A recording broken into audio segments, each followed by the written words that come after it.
But yeah, right now, I mean, 13 minutes in, Milan's up 1-0. We missed the first freaking. Yeah, we know, my friend, we know. We were trying to get the whole thing set up on OBS. Like a lot of things went wrong this morning. We're supposed to be live like half an hour ago, and Exactly. things just didn't unfold the way we wanted them to unfold. So whoever doesn't know, this is Sergio, by the way. Sergio is with Buzz Football, and Buzz Football and Football Corner. I was gonna call it Milan Corner. Buzz Football and me, Yeah. Football Corner are gonna be doing some stuff for the World Cup together. So we're going here live for Milan Fiorentina. We missed the Leao goal. Sergio side. How did it go, man? No, no, I What saw the happened? celebration. The celebration was on point. He hit the gritty just like I hit the gritty in the my FIFA celebrations for to piss off my opponents. But no, we'll have to see the highlights in um, Yeah, in I mean we halftime. missed it, so we'll definitely have to see it. People are asking, "What's this? We are Milan Corner." I don't understand, my friend. We're let me get a little bit more focus on this. This is the Football Corner moving forward. It's obviously always going to be about Milan, but we're going to be talking about a lot of things for the World Cup, and we're watching Milan Fiorentina live right now. 15 minutes in, Milan's up 1-0. Let me switch to the screen for you guys so you can see exactly what's happening in the game. But yes, we're the Football Corner now. That's how it rolls. Uh, Yeah, and by the way, congrats on that move. The next step for your channel. And it is an honor. It's an honor to be here. I've been following the Milan Corner for so long, and seeing you grow so much in the last couple of months. It's been great. And just an honor to be here. I love to share the screen with you.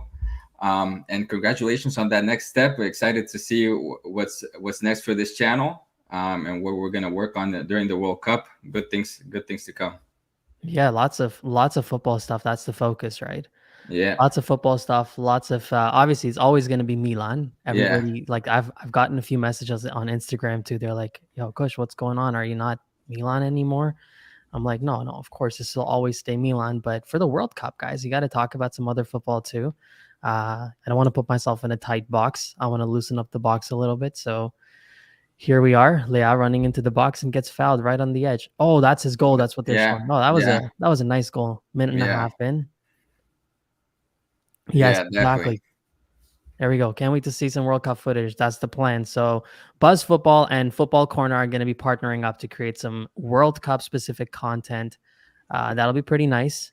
And you guys will see as it comes. I don't want to, you know, put too much emphasis on that. You guys will just see the videos when it comes about. But yeah, if you guys want to check out anything about the World Cup, check out Buzz Football. He has a bunch. Sergio has a bunch of content about the World Cup already there. I have nothing, but I have to work on some stuff. I'll need his help for it. And Fiorentina looked like they got down with an injury for one of their guys. Milan's still up 1-0. Ismail Benacer stepping up to take this corner kick. I think Sergio is just maybe a minute, like maybe 5 seconds behind. So just I'll hold off on my reaction. No, Benacer I with the corner kick yeah. There we go. right on No, the edge of the box. I'm right there. Wait, that's a pass for Leo. Oh, Is that offside? I was thinking the same thing. Oh, it is offside. And just let me hop on this a little bit. The linesmen, I think, are just gonna become obsolete. Really, really soon. Just because, the linesmen wait for the VAR anyways to step in nowadays. So I'm pretty sure we're gonna get rid of linesmen going forward in the next couple of years. Yeah, I You mean, saw that, right? it'll probably end up taking a little bit more time, I would think. But yeah, I can see that because there's so much stuff that is happening in the games that is all done through VAR now.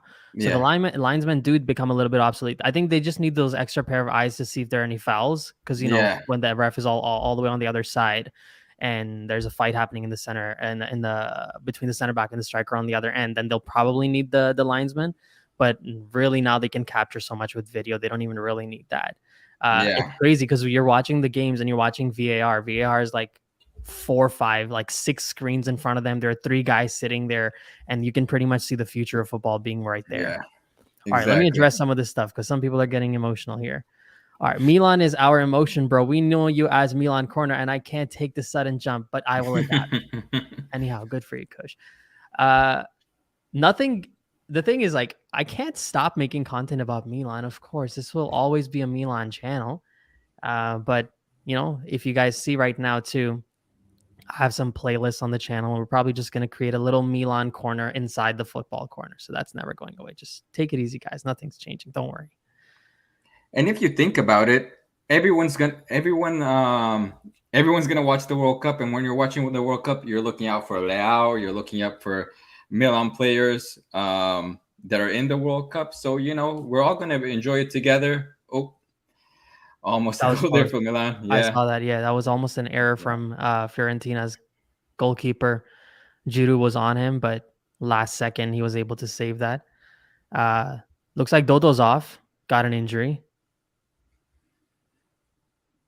The yeah. question is Dodo playing in the World Cup? No, I don't. No, he's not. No, But he's not. it brings up the concern, with the World Cup in November. Just so many injuries. We just saw Mane confirmed to miss the World Cup, and so many others. Kante. The list goes on and on of injuries in this World Cup. Just very sad to see. And yeah, just That's the thing. That debate continues, right? Like, if, by the way, guys, it's 20 minutes in. Milan is up 1-0. Early lead from Leao, a minute and a half into the game. So that's that. Now, going back to the World Cup concern, yeah, man, it's actually pretty interesting to see, because I was like, how many players are probably not going to, give it their all in the final match day? Because, like, who wants to exactly. get an injury on the final match day and have, all right, Brahim Diaz with a cross in, didn't go for anyone else. But yeah, who wants to get an injury on the final match day, because it's gonna ruin your entire experience with the World Cup? So I actually kind of get it.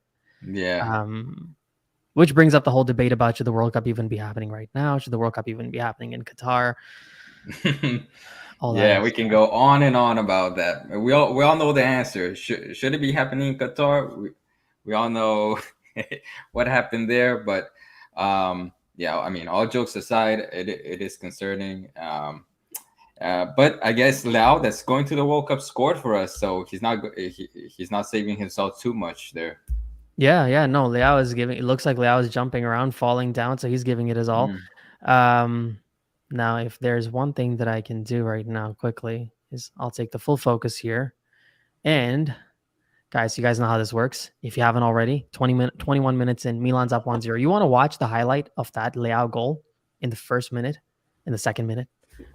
Click the link in the description and download the OneFootball app. The OneFootball app is your one-stop shop for all things football. The World Cup, AC Milan, all top leagues in Europe. Actually, 150 different leagues in Europe, in 16 different languages. They don't even jip on the languages. So if you haven't already, click the link in the description and download the OneFootball app. Thanks, guys, and we'll go back to Sergio. Yes. So talking about that particular part, right? With Rafael Leao giving it his all, Fikayo Tomori not making it into the World Cup squad. What do you think about Fikayo not making it? Oh, brutal, man. And not because I'm a Milanisti fan, it's because I think most English players, at least English players that play in the Premier League, I think are very overrated. Like taking Maguire over Tomori is just insulting to me. I think Southgate is very limited with his ideas for the English squad. And I think probably the only games he saw Fikayo Tomori were the Chelsea games. And we all know what happened there. So I think that kind of sealed his fate, even though I think that red card was not deserved. But that's probably the only game that Southgate watched of Tomori, and that kind of sealed his fate not to go.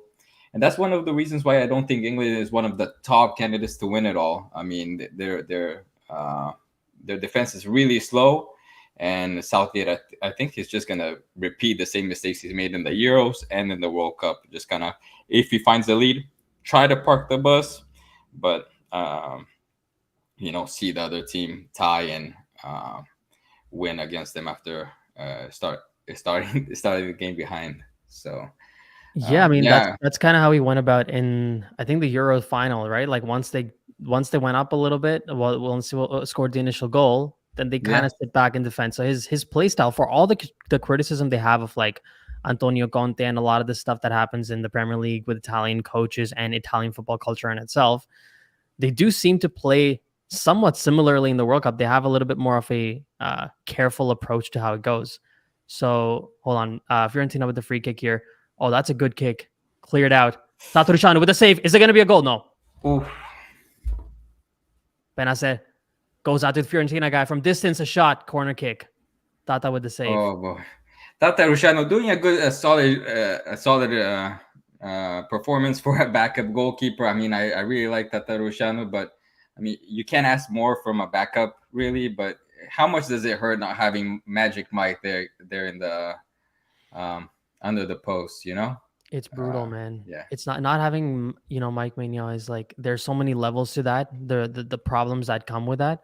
But let me just see a couple of comments here, and then we'll go from there. Talk about Mike Maignan. Mm-hmm.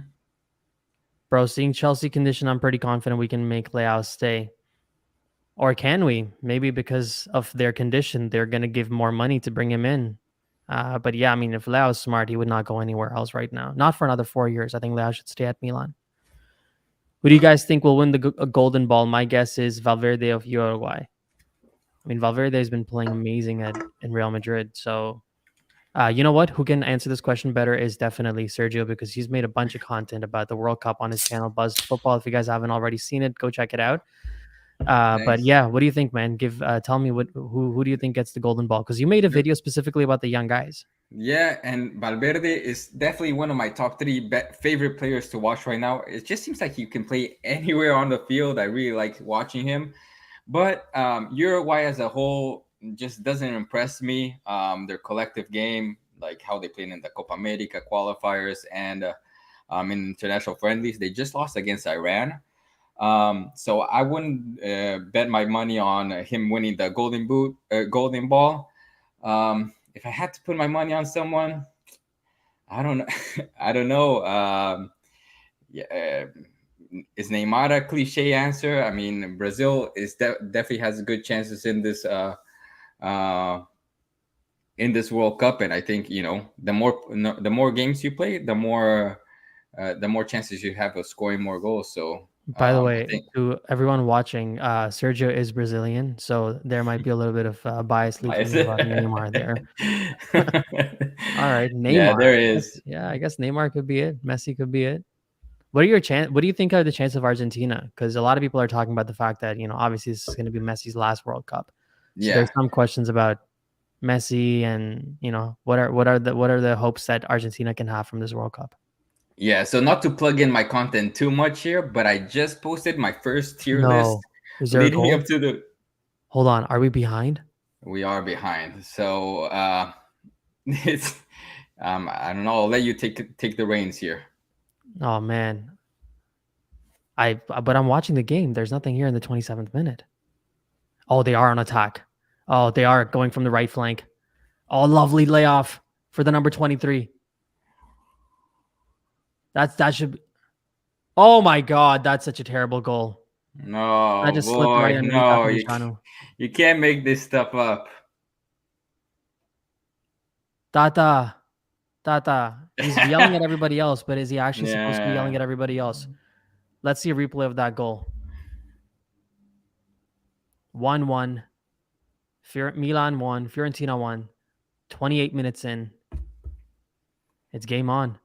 yeah. All right, You kind nice of saw layoff to the this right. coming. Good pass. What happens here? He takes a shot. Oh, what a Oh mess my on god, there were defense. two deflections. I Uh, can't even say much to Tatarusanu there. nah. It came off of Fikayo Tomori, and then it came off of Malik Chow, and it slipped underneath him.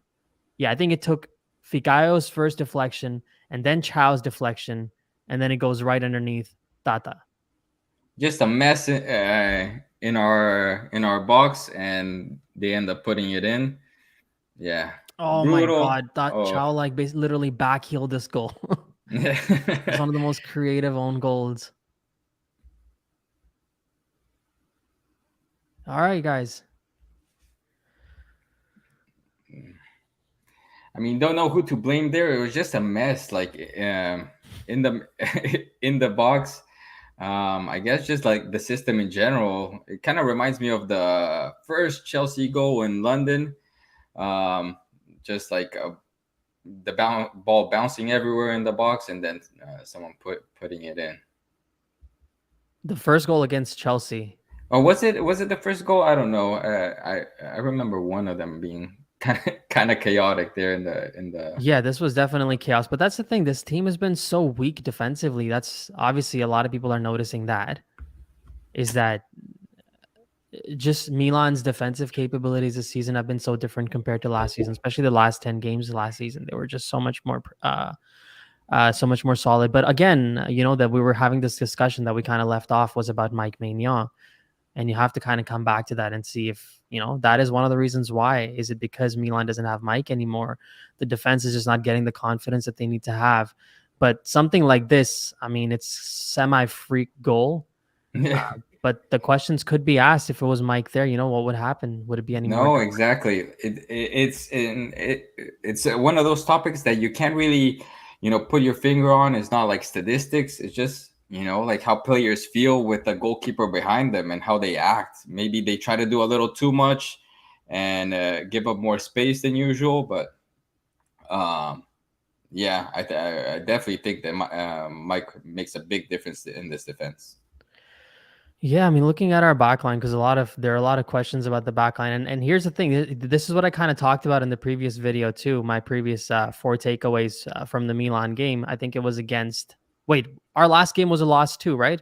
So this is what I was talking about in that video. Was a lot of people talk about the fact that why aren't we playing Malik Chow? And now Fiorentina is taking a free kick 30 minutes in, cleared off of Milan's line by someone. But Fiorentina haven't really sat back after getting scored on in that first minute. They've been pretty positive, and they're the ones who are attacking more. Someone even said in the comment section that Ricardo Saponara just goes crazy whenever he plays Milan. And he's a nice guy, though. I met him in Toronto once. But yeah, he had a full head of hair back then. No, Yeah, but so like, looking at what's your? okay. Sorry to cut you off there, but I'm curious to see what your opinion is on the game so far. Ever since we took over, kind of in the 15th minute, 10th minute, I haven't seen Milan do much of anything. Seems like they scored a goal and they were just kind of chilling, hoping to play on Fiorentina's mistakes. Foul for Milan could be good news for us right now, but yeah, it doesn't seem like we deserve the win right now. Seems like the tie is fair, but kind of wanting to see your thoughts here.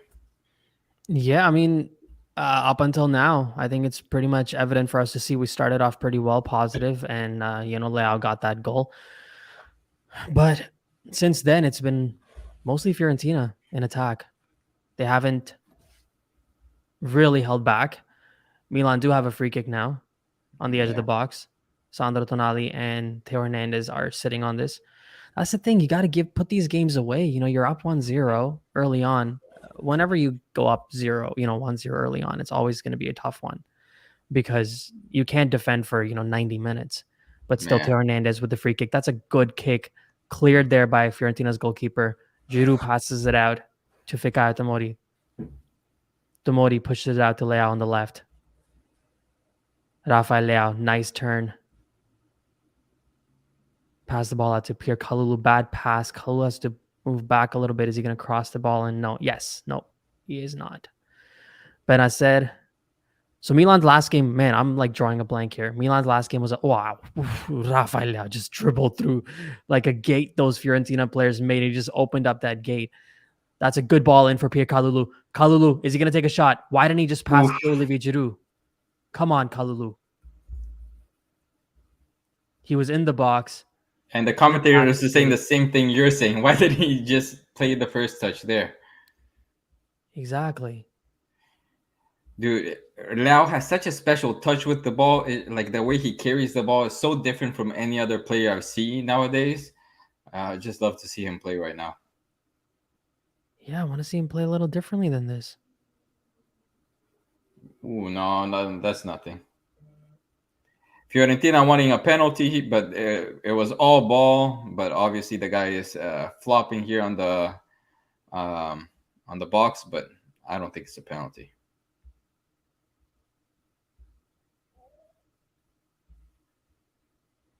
One of the limitations here with VAR is when they do replay the penalty in question. Whenever there's a slight touch, referees tend to say it's a penalty.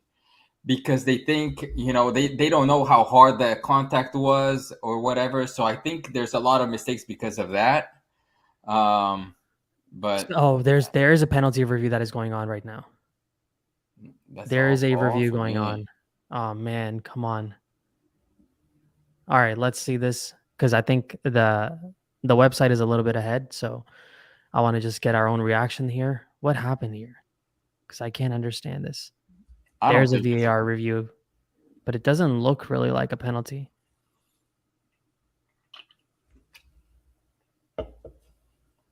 I know it's bad time after the goal, but greetings everyone. Let's hope for a positive. Yes, Football John. Anybody who hasn't seen Football John's channel too, check it out, guys. Some interesting stuff there about Milan. Sergio, have you seen Football John? no, I have not seen. I'll check them out after the live stream today. What Yeah, it's what, pretty what cool. kind of Oh, content okay. do they have? Hold on. So looks like Kalulu was clearing the ball, and in the process of clearing the ball, he did kick their player. However, it does look like it was in the rhythm of actually clearing the ball. Yeah.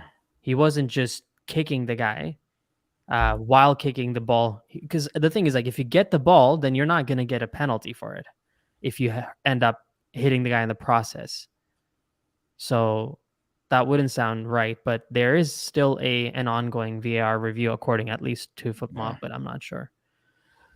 I mean, I see them still, but yeah. I feel bad for people. These kinds of comments make me sad. Can't believe how bad this team is playing right now.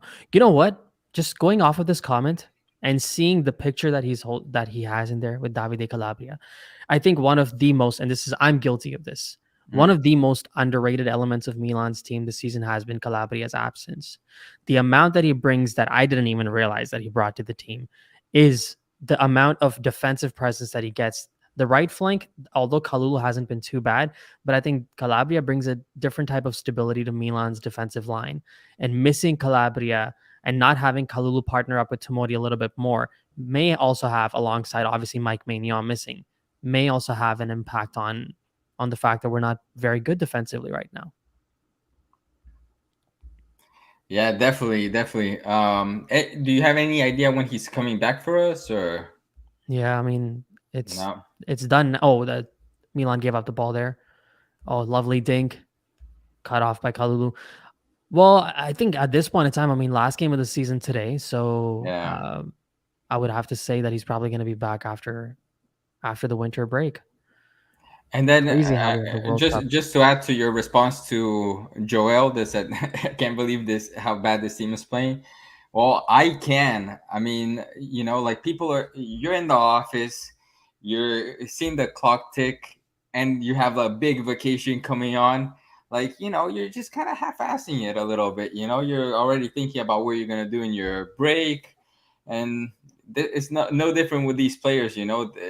Players are going to the World Cup or taking big breaks after this. So, not the same level as you'd see right in the middle of the season, um, with everyone playing at full strength. You know what I mean?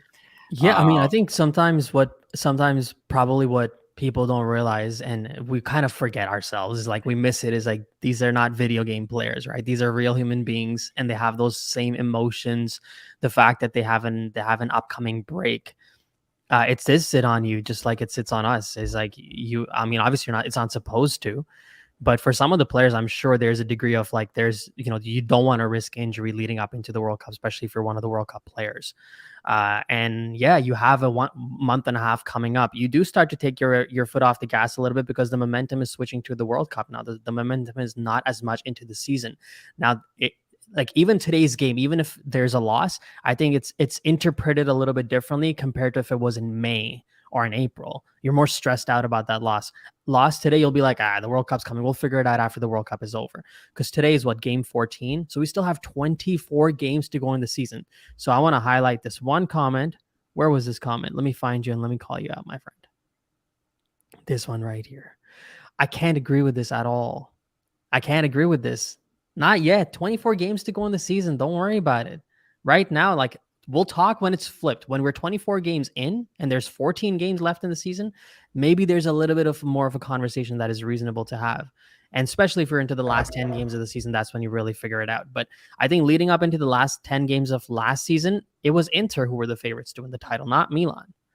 And, we saw how things unfolded. One bad pass from Radu and the trophy's Milan. So I think people have to keep it in mind to stay a little bit calm. What do you think? Do you think Napoli are in this world this season, or do you think there's still a chance for Milan and other teams? Yeah, I think I'm gonna disagree with you in this one. I think Napoli have it in the bag, really.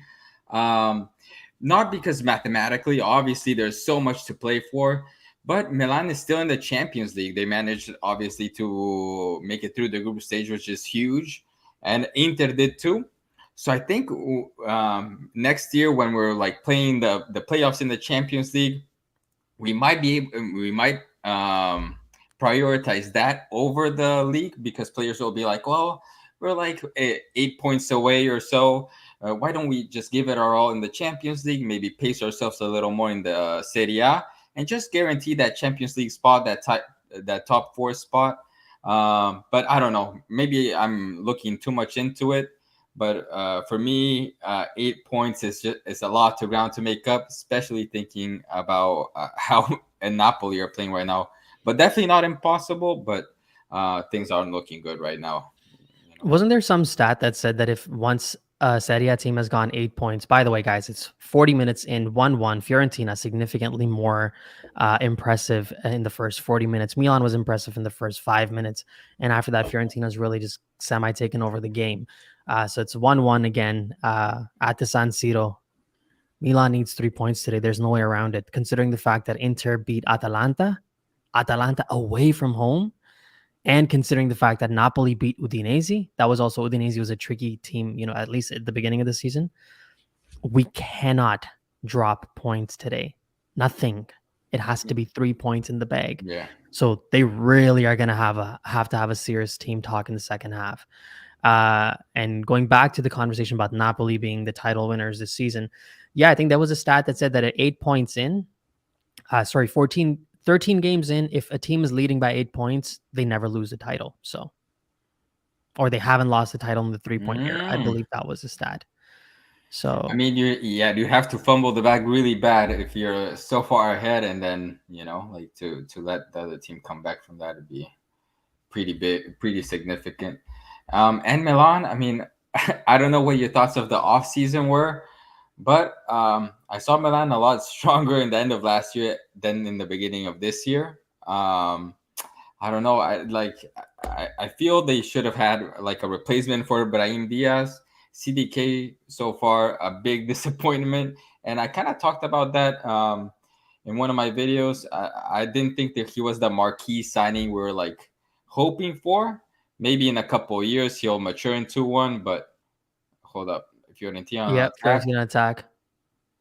Shot Yeah. from outside the box. So if right now in the lead up to this goal, in the lead up to this play, he Fikayo Tomori with a decent interception, but the Fiorentina guy outmuscled Pierre Kalulu easily, just pushed him off the ball completely. So I don't know, man. This is it was never going to be simple with Fiorentina. I mean, it never is. This is one of those teams that you're always, banana skin kind of thing, right? You're always have the likelihood of slipping. But considering the fact that you go up 1-0 in the second minute of the game, I think Milan should be performing a lot better than they are. They're not giving us a lot of hope to sit on here. Now, this is the comment I actually wanted to address was the dislike towards Brahim Diaz. A couple of comments I've seen. Diaz is a disaster. Diaz can go back to Madrid. What's your take on Brahim Diaz this season and today, I guess?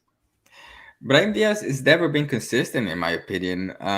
For the last couple of years, I've seen some hot streaks from him, but definitely. Hold up, Milan on Milan attack. on attack. Rafael Leao. Pass to Sandro Tonali. Tonali. Ah, shouldn't have taken that touch. Should have just passed it back No, to Giroud or Leao. brutal touch. The pass was a little wobbly too. It should have come on the ground. It was a little high, and he had to wait for it to bounce a little bit. But I oh, wonder if I can make this good chance website for be a little Milan bit wasted. delayed. Yeah, Benacer with the corner kick. All right, let's see how this corner kick Yeah. goes.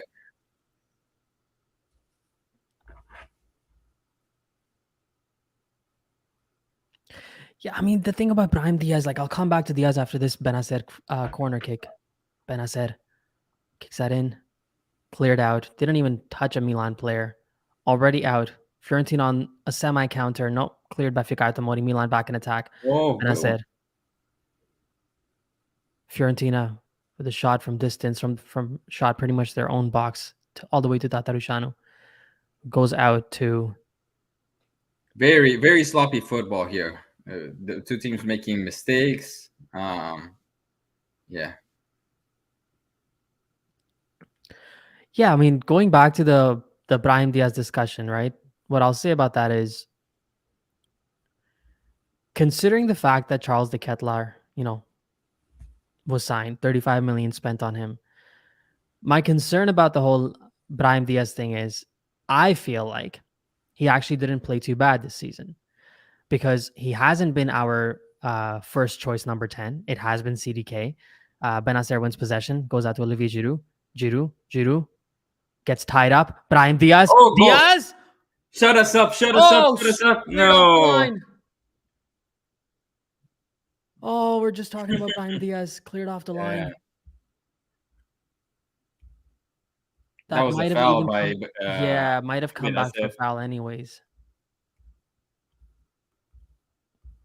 Brahim with a lovely chip cleared off the line by the Oh. Fiorentina defender. Brahim Lenny was Diaz. asking for a handball, I think. Diaz. Oh, that was going in until it was cleared Wow. off the line by Fiorentina goalkeeper. By Fiorentina defender. I see. 3 minutes I've seen added on time. Milan defenders asking for a handball there. Oh, I don't know if there's a VAR check happening. No, it doesn't look like it. It looks like he's calling for the corner kick already. No VAR check. 3 minutes added time. 1-1. Corner kick for Milan. Sandro Tonali with the kick in. Doesn't touch a Milan player. Second corner kick in a row. Doesn't even get to a Milan player. Rafael on the right flank. Leao. Nothing. It's All just right. nothing. It's nothing from Milan. Yeah. 46 minutes, though. We have 2 minutes to make something happen here in the first half. But can we, though? Seeing how Milan's attack has been. It's the same story in another game. Opportunities not being taken. This is becoming a theme. Wow. All How right. many games now in a row has something like this happened? Yeah. So, any hopes for CDK? What do you think? For CDK, all right, hold on. Let me push this question now to other people too, considering it's going to Yeah. be halftime soon. Yeah. You tell me about CDK. You give me your take on CDK. CDK, I think he's a little too young to have an opinion on. I think we have to be patient with him. But yeah, not the marquee signing I was hoping for in the offseason. Just was kind of hoping for a bigger bang, especially considering that we were champions in Italy. And I think we need like a little bigger name. I don't know if ZH was gonna be. Oof, That was dangerous. Milan playing with fire there Yep, on they defense. absolutely are, especially on defense. But yeah, Milan. I don't know. Sorry, I Go don't know ahead, if go ahead. ZH was gonna be the answer. I don't think he was. But some a name with pedigree, even if he's a little past his prime. For example, I'm not saying we should have gone for Casemiro, right? Casemiro's obviously past his best years, but it still has something in the tank. I think Milan could use a player like that to just kind of give this team leadership. You see the impact Giroud has in this team, the impact that Ibra had on this team when, especially last season, even if he didn't play so much. I think all the other players would benefit a lot from having a player that has won the Champions League in the past. Um, but yeah, and someone that has established himself in the European football already, not a young promise. But obviously, it's good to have a CDK. Hopefully, his value grows in the next couple of years, and we can sell him for more money or win championships with him. But I was hoping for a little bigger name in the offseason. I mean, I think the management's sort of shown how they kind of want to go about this. They don't want to. Hold on. There's some type of a disagreement happening with the Fiorentina player, with the referee. I'm just watching what's happening here. He keeps calling him out for something, and the referee is now getting into a serious disagreement with the Fiorentina player. It's unusual to see that happen. Is it Amrabat? Yeah, it's usually unusual to see that happen during halftime. Usually happens at full time when they're expressing themselves. But yeah, Milan won. Fiorentina won halftime. With the Diaz or De Ketelaere discussion, what I would say is, I mean, obviously it's disappointing to see how Charles De Ketelaere is playing. I think he's initially he looked good. He had a lot of personality. He was expressing himself. It was almost a wait as to when he's going to get an assist or a goal. Suddenly, something happened when he didn't get the right outcomes over games that he has started to not look as good. And now it's getting into a more scarier territory because now I feel like it's getting into a space where has he lost confidence and self-belief? And this was kind of in my previous video too. Like it's more concerning for me when a player has no belief than if a player is in bad form. Bad form you can get over. But if you lose confidence in yourself, I'm not quite sure. Obviously you need help from your coaches and your environment and obviously self-help too. But for me right now, seeing how things are, I think I would keep starting Brahim Diaz.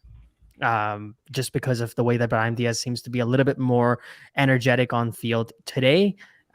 We've had some negative comments towards Diaz, and I understand what the issue is, but a lot of the times I feel like there's more energy on the field when Diaz is on compared to when De Ketelaere is on. De Ketelaere seems to be a lot more,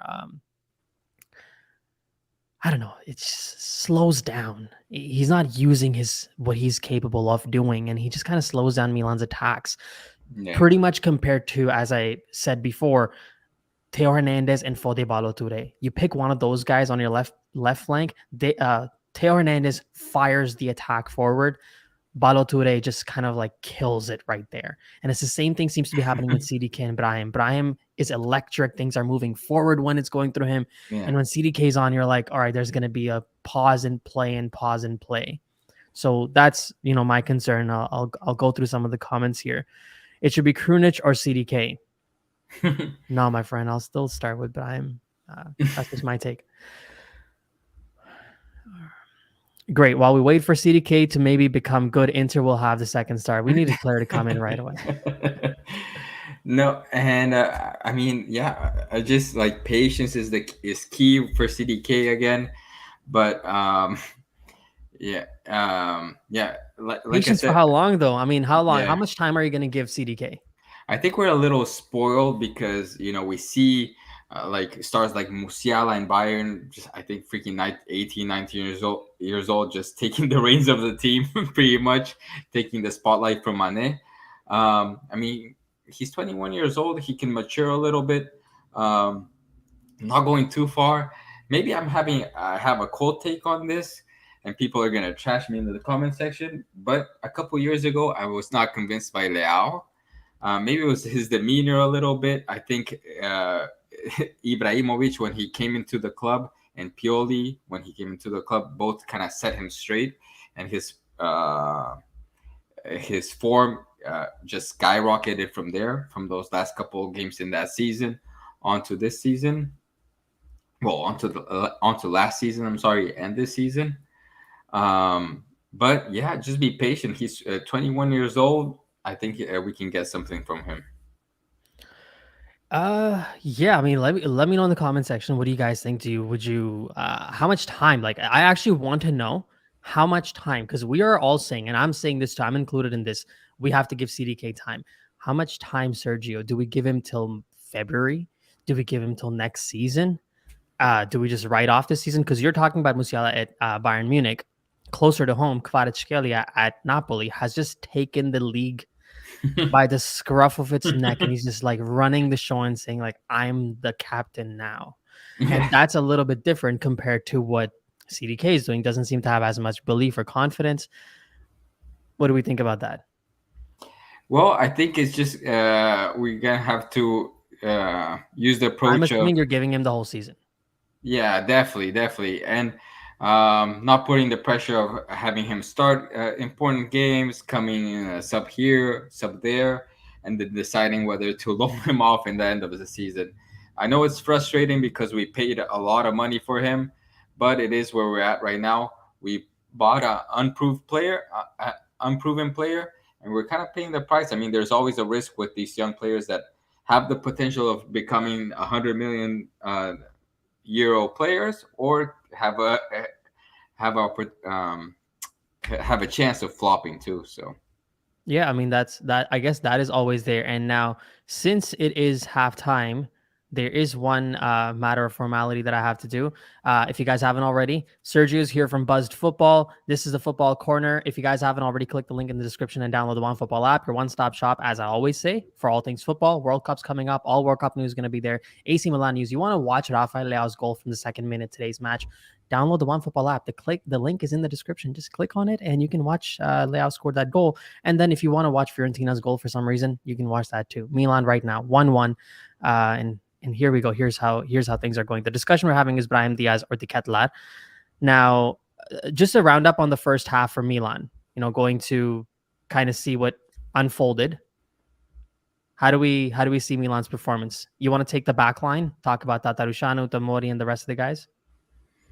Boy, I mean, just back to the Magic Mike discussion. It seems like Tatarusano is not giving the confidence for this defense to act appropriately. Maybe they're doing a little too much, giving a little too much space. I've never seen this kind of chaos last season, especially in the final stretch leading up to the um, to the Serie A win. So yeah, I don't know. Not convinced by this defense. What was once our strength, it seems to be our Achilles heel right now. Well, yeah, that's the thing. I mean, if you look at Milan's backline, a lot of the lack of confidence probably comes from the absence of Magic Mike. Milan won, Fiorentina won at halftime. That's the scoreline that we're looking at here. Now, seeing what people have to say, let's see, because there's a lot of frustration and anger in the comment section. We're going to go about it, one at a time, kind of discuss what people are saying. So let's be honest. We are missing Kessie. We are freaking lost domination when Kessie left. I'm just going to stop here. I'll address this one, Sergio, if you don't mind. Yeah, go ahead, go ahead. I have my Milan thoughts on this, but go ahead. Milan is not missing Franck Kessie. We are missing some defensive presence. Can you say we're missing a central midfielder specifically? Sure. I mean, it would be nice to have a little bit more depth in our midfield, but there's no way that you remove either of Sandro or Benacer. Who are you going to take out? Unless you plan on playing Kessie behind the striker like we were in the last 10 games of the season, and he was playing like a central attacking midfield and Milan would move into a 4-3-3, maybe you have a point. But individually, Kessie as a player, have you seen his utilization at Barcelona? He wants to leave Barcelona already. He wants to leave it in January, according to some reports at least. So I'm going to say we're not missing Kessie. But yes, I can understand that we are missing a little bit of quality in terms of our depth in our midfield, because we're a lot of the times being forced to play Krunic as a double pivot midfielder, which he's not. So that's that. Now, CDK has no pace. CDK, we should give CDK at least a year. So Anthony here agrees with you, Sergio, that we should be giving him a year, at least this season. We need to stop buying unproven players, but guess what? We're broke. Sergio, do you want to handle this, or should I handle this one? Well, I don't think we're broke. I mean, we just have we're being responsible with our money, and we just have new ownership this is kind of their style. But honestly, I somewhat agree with this in the way that I would have rathered. I forgot the name of the other investment group that was InvestCorp. InvestCorp. I think they were gonna be a little more reckless with their spending, which is obviously not irresponsible, but I think was gonna be a little more exciting as far as our, from our perspective, the fans' perspective. And then Redbird came on, and I see what Liverpool are doing. I don't know if it's gonna be the same thing with Milan, but they bought players that were hidden gems, and I think they really hit the lottery there, having the team they have right now without spending too much money. But I don't know if Milan's gonna be just as lucky as Liverpool was, and they have obviously they have a world class coach. I'm a Pioli fan, but obviously have a world class coach that made it all gel together. So I kind of wish they splashed a little more money in the off season too. I don't think we're broke. We're being responsible, but it's not exciting to see. When I was coming into this season, I was like, I don't know what my expectations are. Maybe round of 16, quarterfinals in the Champions League, and top three in the Serie A. I was excited about the championship last year, but the signings this season were didn't give me too much hope. But um, I don't know if Yeah, you I want mean, to add to that. yeah, what I would say about that is I know you're leaning towards Redbird. I am leaning towards Redbird for sure. I like the fiscally responsible behavior. I think it's a little bit more of a long-term strategy, and I think it's more fun to win the way that we're winning. Now, one thing I'll point out, this is Sergio from Buzz Football. Buzz Football and Football Corner, since it's halftime, we are going to be creating content together for the World Cup. That's why it's now the Football Corner, not Milan Corner. So there's going to be a lot of football content coming up about the World Cup, and Sergio already on his channel on Buzz Football has a bunch of content. So if you guys haven't already, click I'll put the Buzz Football link in the description too, so you guys check it out. Now, coming back to this, here's what I'll say. All the players that we have on our team are pretty much unproven, and we won the title. So I can't really agree with this. Can we say that Theo Hernandez was a proven player in Real Madrid? Was Mike Maignan a proven player at Lille? Yeah, maybe, but he was still not a player that everybody was running for. Milan got him for less than 15 million. So clearly not everybody was running for Mike Maignan. If you have a center back like Kalulu, you know how much Kalulu costed us? Kalulu costed us less than some of the houses cost us in Toronto, 450,000 euros. So that's an unproven player. Our midfield is unproven. Ismail Benacer from Empoli, Rafael Leao from Lille, Olivier Giroud. These are the players that we signed, and we won the title. So let's not say that these players are unproven and there's something wrong with that. Now, I agree with you that Milan wants to spend bigger and get better players. I'm not against that. Obviously, it'd be nice to have more money and have more expensive and more fancy players. It improves the profile of AC Milan. But my friend, these unproven players got you the 19th title too. Don't forget that. Yeah. So, all right, in our club, as soon as a young player starts to play good after a long time, their contracts start to end as well. And that's actually a very good coincidence, because so many times the players that start to end well, you're like, when's the contract running? Or you're like, 2 years. You're like, oh shit, here we go. It's fiasco again. All right. The problem is everyone of our signing this year have flopped. Can't disagree with that. It's true. The signings this year have not done too well. CDK hasn't been playing the best. Who else did we sign? Yassin Adli came back, hasn't been performing very well. Origi has been questionable too. So, yeah, I have to agree. Do you want to handle this one, Sergio? Do you understand what that means? Which The comment right now. Okay, no, I I can think I'll pass translate on this one. Don't worry. So he's basically saying that they're playing like garbage. That's about it. Well, Nice they and are. simple. No, kind of. I mean, I kind of agree, and I just don't see much intensity in this team. And again, it might be the World Cup coming up, end of season, maybe tired legs. But yeah, I agree there. Hopefully, we see something new in the second half, some new energy. That way, we end the season well. This half of the season in good style. Yeah, I mean, the thing is, we're the champions. This is unacceptable defense of the title. I mean, yes, I agree. We're not playing well. I like to put a positive spin on all of this. That's just kind of my habit. We're still, I think, in second place, or we were at least in second place. We slipped to third place. We're not out of the title run. There's 24 and a half games to go. We still got halftime here. There's 24 and a half games to go in the season. Yes, Napoli's playing fantastically, and that might be the problem. But I understand your frustration. I get it. Like, this is not what we wanted. We wanted Milan to be a lot more dominant, especially seeing how Juventus started and how Inter started. Milan could have really capitalized on it and been right there, up there with Napoli, a couple point difference. But this is where we stand now. So, Sergio, this one. We haven't improved from last season. None of our transfers have created an impact. Plus, Pobega for Kessie is a downgrade. I agree with the last point there for sure. What do you think? I think I agree with everything. I'm really disappointed with this season. I really wish, again, like the transfers haven't panned out at all, and just like the intensity and how the team was playing the end of last season compared to this season is not what I like it to see, especially with us competing in Europe. I think someone of bad luck also played into this with injuries. But obviously, when Milan played Chelsea and Milan played the top teams in Europe, you want to see them compete and not just kind of crumble. Not show much resistance there. But I agree with that. But one thing I want to add before the second half starts is that Fiorentina is one of my biggest disappointments in the Serie A this season. I thought they were going to be kind of not maybe at the same level as Napoli, but I thought they were going to be an interesting side to watch with a potent offense. And they've been disappointing. Let's see where they are right now in the standings. They are 10th in the standings. But one thing I'm going to add is that ever since they tied against Lecce in week 10, they had a competitive game against Inter for 4-3, beat Spezia, beat away, beat Sampdoria away, beat Salernitana at home, and now we're tying against Milan. So it seems like something is clicking for this team. So let's give them some credit too. Maybe they'll figure out their form mid-season. Yeah, Fiorentina were definitely one of my favorites as well.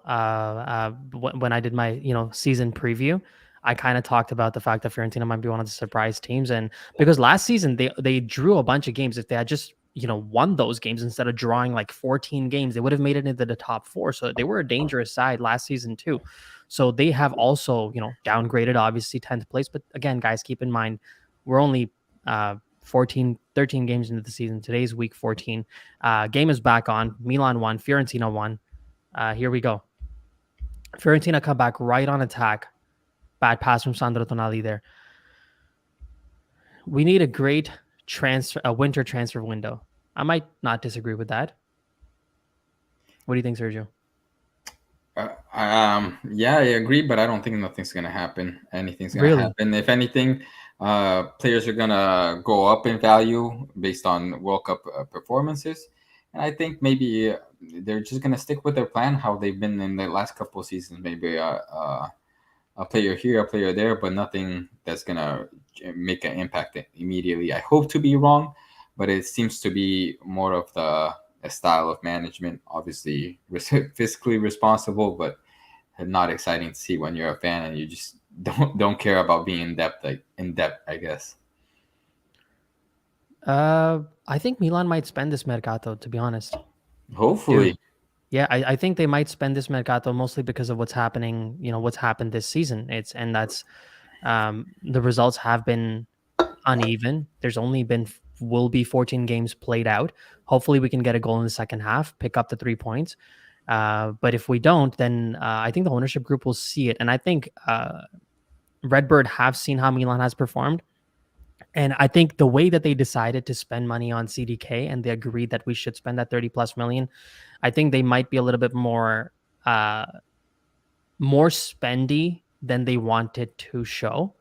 I think in order to get the right results and considering the fact that our sponsorship sums have gone up, Puma's paying Milan more, Fly Emirates is renegotiating all of these contracts being renegotiated, plus Milan's made it into the group stage, the round of 16 of the Champions League. That gets you another 10 million in prize money, minimum 10 million in prize money. There's other revenue too possible from it.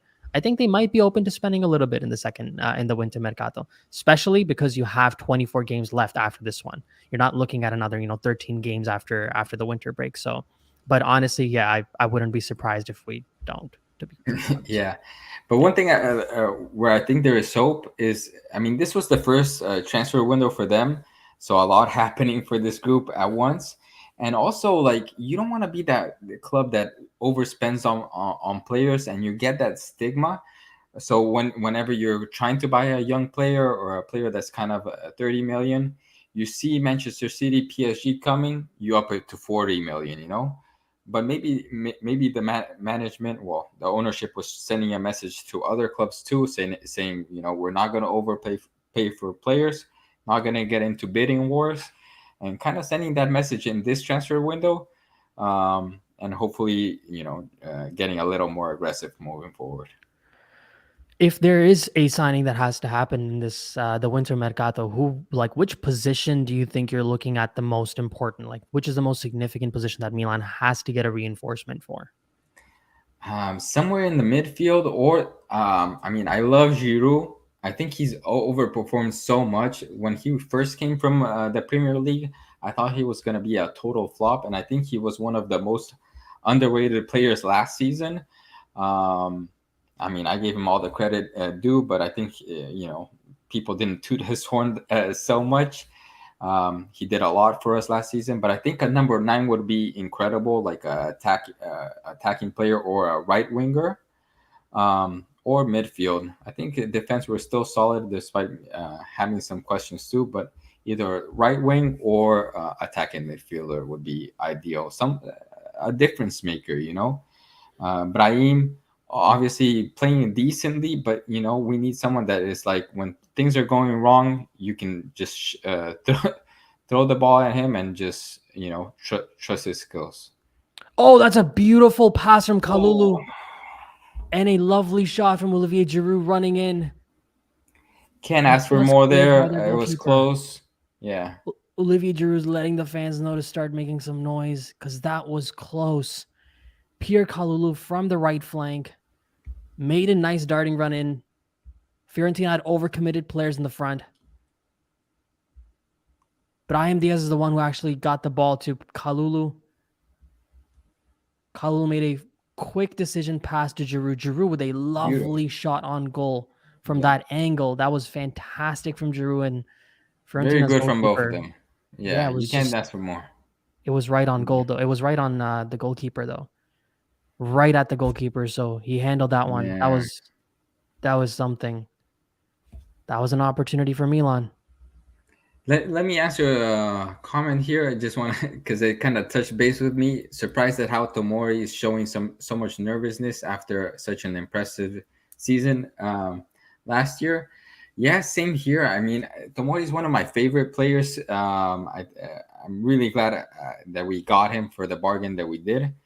I think he used to be a pillar for this team, and I think still has the potential to be.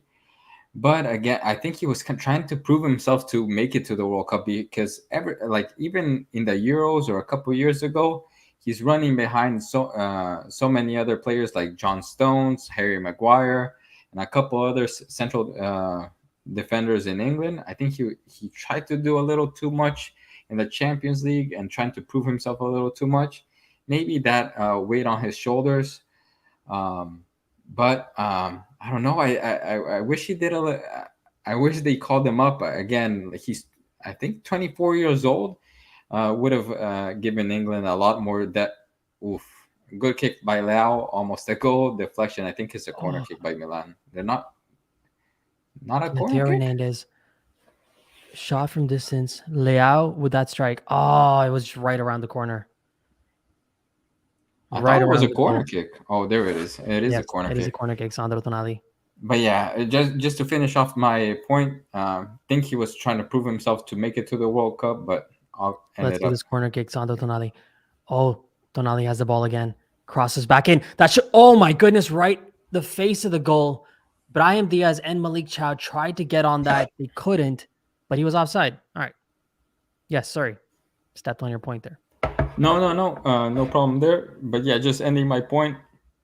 I think he's a world class player, but uh, probably felt that pressure on his shoulders to try to make it to the World Cup, try to prove it to Southgate that he's worthy of going. But unfortunately, he didn't make it, and I think it was surprising because he's one of their younger center backs, probably the only one or one of the only ones that is going to be young enough to make it to the next World Cup. Him and John Stones. Um, yeah, I think they could have thought more to the future and bring him in with the squad this time around. But If you like, look at, I'm just pulling up England's squad here because I want to. Yeah, that should have. Man, that could have definitely have been a goal. I'm just pulling up. This is why we're trying to use OBS to start the stream before because it's so much easier to bring stuff into the screen. But that didn't work. We'll make sure it works for the leading up to the World Cup. Look at England's squad here for the World Cup. I mean, every single player except for Jude Bellingham is from the Premier League. It's just like some right type to of my a point. bizarre obsession Yeah. with the Premier League, thinking that that's the only place you can find quality players. Exactly. And I mean, it sounds like a joke when it's coming from my my mouth, but yeah, literally, I think there's a bias towards English players. Well, obviously, they're all English in their team, but for The Premier Premier League. League, Yeah. um, and and within the Premier League, English players. So Grealish just went to Manchester City for a, I don't know, like a record-breaking price. Flop. Maguire, when he went to Manchester United, he was the same price as prime Koulibaly, and Manchester United opted for going to go for Maguire over Koulibaly because he's English. I think it's kind of the same thing with the English squad and the Premier League. They just look at the Premier League as the end all be all of football and never look at other leagues for talent. I think Tomori Yeah. I definitely mean, should have been there. that's what I would say about Fikayo Tomori though is I think I saw one of the comments. Let me just put this up. This this actually matters, right? So this is where he kind of screwed up. Is if he had done what he has done throughout the seasons with Milan, and he had played that way against Chelsea, he probably would have been going to the World Cup. I think that was his main audition, and he flopped so badly over two legs, conceding 3 goals in the first leg, and the way that he played was a disaster. And then in the second leg, he got a red card. Of all players to get a red card, he's the one who gets the red card. So I think that's where he really hurt his chances of being able to go to the World Cup. And Yeah. you kind of, he kind of only has himself to blame there. Now, there has been a substitution. I think Milan has taken out. I think they may have taken out Malik Chow. Yeah, Malik Thao. Sorry, Chow. Malik Thao, and they have put in Serginho Dest on the right flank, and Kalulu is now playing as a center back with Fikayo Tomori. At the same time, Divock Origi is now on. Rafael Leao is an attack. This can be something. Something can happen here. Let's Divock go. Let's go. Leao. Oh my goodness. There were so many options there for Leao. He could have passed the ball out up front to Olivier Giroud. He could have passed the ball out to one of the other guys, the attackers that were coming in, and he just passes the ball to the Fiorentina defender. Brutal. Now, Fiorentina are in attack. They're countering Milan committed bodies up front, but they give Milan enough time to get their players back in. It sits 1-1 after 56 minutes. But yeah, by the way, I agree 100% with that last comment you read out. I feel felt the weight on his shoulders. He knew all eyes were on him when he played Chelsea, finally, because it was the only game they were going to watch of him. And I think that's what made him ultimately not play that well in those games. I think another important thing to address is this right here, because this is real. Because I was thinking about this a couple days ago. Not even making a video. I was just sitting in my living room and I was thinking. I was like, Mike has missed a lot of time through injury. He's a great goalkeeper. Oh yeah, I was thinking about it when he didn't make the France squad. He's a great goalkeeper, but he's missed a lot of time through injury. Why is that happening? One of the reasons of why Milan should be concerned is he seems to have the same type of injury at a similar period of time in the season. And that's concerning because it's been costing us. We went through, fortunately, we got out of the group stage. But if we're playing another tough team instead of playing Dinamo Zagreb and Salzburg, we probably would have crashed out of the World Cup, the Champions League group stage. So this is something Milan has to seriously look at. We have to accept it and plan for it. Tatarusanu must be replaced with someone with better quality. Yes. So I think Milan's last game we lost. Who was that against? Who did we play in last? I can't remember now. We tied against a really bad team. Who was it? Yeah, and their goalkeeper was pretty good. And I was looking at last couple of games. I've been looking at goalkeepers from weaker teams, and I'm like, you know what? Maybe we should sign that guy. Maybe we should sign that guy because he's a backup goalkeeper. He's a goalkeeper in a smaller team. They'll be fine backing up Tatarusanu in for AC Milan. So and playing the Champions League. Cremonense. Yeah, I think Cremonese's goalkeeper was really good. Yeah, I mean, it just seems like, I mean, looking at it in the beginning of the season, you're like, well, Sorry, where am I Fiorentina are an gonna? attack. This is a dangerous attack. Oh, lovely tackle from Fikayo Tomori. Not a penalty kick. It's pushed Beautiful. out for a corner kick, but that was a fantastic There he goes to flop. All right, well, Oh, thank God Fikayo got the ball. mm, Did he though? he got the ball. He did get the ball, but did he take his man out first? Oh, It's close. that's No, big. I think it I might be a can't. penalty. Oh, did my Oh, only concern is if the Fiorentina player kicked the ball out. Because if he did kick it out, the referee's definitely looking at this. There's no doubt about that. There's a VAR for possible penalty. Because my friend, this will be a disaster if this happens. And I think there are some comments coming in, and that concerns me.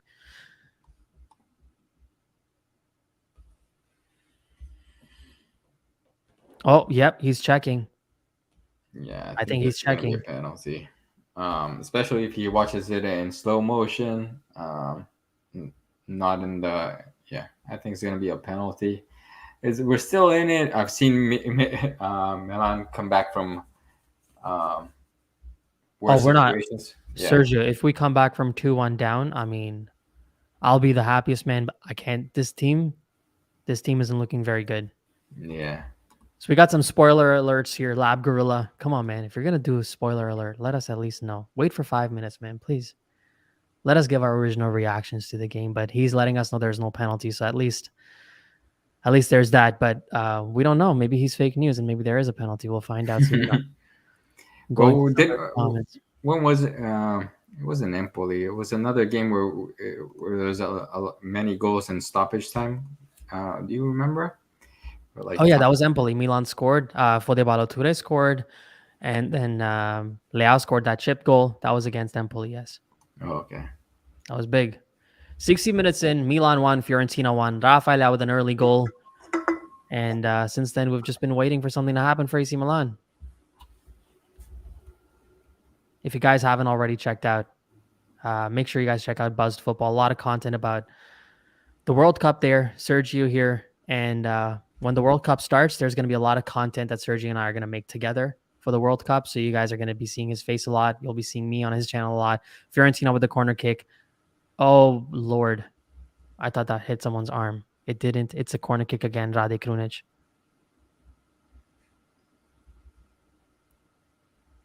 Pioli has to wake up his guys. Yeah, come on. Who do we have on subs? Let's see. 8 corners in this game. Usually, for anyone who is wondering, I do put in bets for corners. Usually over 7 is pretty good. So this hit, but I didn't today. Sergio and I were trying to figure out our Sergio, you want to get a little bit more in frame? Yes. So Oh, we can see. there you go. All right. Corner kick. Cleared out, but Fiorentina with another kick in. Dangerous, cleared out by Theo Hernandez on the right. Pierre Kalulu with a not so confident clearance. Goes out for the throw. Sorry, that was Fikayo Tomori. So would you like to see come in? I think we have Adli there, and that would be a good I guess a good option. I don't know, man. Rebic. Things are not Um, looking very good for Adli, though. I mean, Adli was one of my yeah, surprise picks for this season in my yeah, predictions. I was like, okay, Adli is going to be something different, and I don't even think he's going to be at Milan when the season kicks off yeah. after the winter break. Now, Brahim Diaz, lovely. Oh my goodness, what happened there? Why didn't Giroud just keep running? That was a decent ball from Brahim. Milan was on the counter, but nothing came out of that. Yeah, and I think he was just expecting something different, but yeah, it seemed like a good pass. I don't know why he didn't go. Milan pressuring up. We got the ball back. Oh, that's a foul. All right, good. Yeah, that's a yellow card for someone. So foul from Milan was a free kick. I think it was Krunic.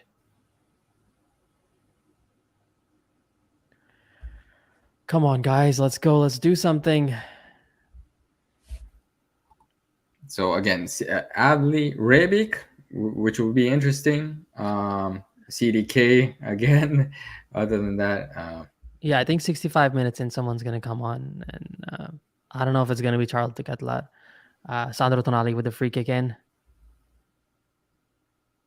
Fiorentina with the clearance. Can't get there out of their box. Rade Krunic passes it out to maybe Leao on the left flank.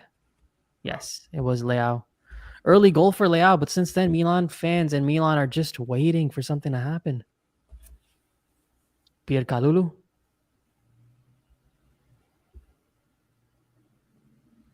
Still nothing.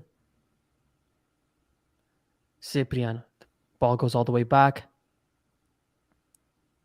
I want to put the play-by-play in, but it is kind of ahead of us, and then it gives us some spoilers. So we're just going to stick Yeah, with the that's team true. sheet. Tatarusanu, Pierre Kalulu. I don't even know No. who had to take. Obviously, Liao with the goal would be our player of the match, but no one's really overperforming here. I don't know, just a lot of Sergio mistakes, Hernandez. simple Yeah, passes missed. this seems, you can almost define this one as one of those games as we were talking about before that the team might just have the foot off the gas with the World Cup coming in. How many of these guys are playing in the World Cup? Let's go from all the way from the back. Tatarusanu, definitely. I don't think Romania made. No, Kalulu, no. no, Malik Tau, no, of course not. Fikayo Tomori, I mean, we already discussed it. No, not yeah. happening. Theo Hernandez is Leo, playing, so that's one player. yeah. In our midfield, is Algeria in the World Cup, Sergio? I don't think so. No, right? Yeah. I have to double check, but I don't think No, so. Benacer. So Uh, Theo Hernandez, Rafael Leao, and Olivier Giroud. That's it. We got three guys from I our. don't think was Giroud called up. Let me confirm that real Yeah, quick. Giroud was called. Yeah, Giroud was called up. Giroud and Theo Hernandez are both going. Mike Maignan did not get called up. No, that's a pleasant surprise. I wasn't expecting Giroud to be called up. Yeah. I think he could be very useful for them. So Cameroon is playing instead. So Sergio, you did a roundup on Cameroon as well for the World Cup videos, right? Yeah, so I did do a deep dive there on their group: Cameroon, Serbia, Switzerland, and Brazil. It just seems things are not looking good for Cameroon. I think that is the group of death. I just see Brazil, Serbia, and Switzerland so freaking strong. I think there are three teams that have strong chances of having a good World Cup. So for now, I don't have a lot of faith in Cameroon, but hoping they prove me wrong and advance to the next stage. Yeah, I mean, I think Switzerland yesterday it looked like what was his name, the Arsenal guy. Oh man, I'm blanking. Shaka. Yeah, he looked like he was getting Rafael Leao with the ball in. Nope, nothing comes out of that. Yeah, it looked like he got injured during the Arsenal match, or he was taken Oh off as a wow. precaution.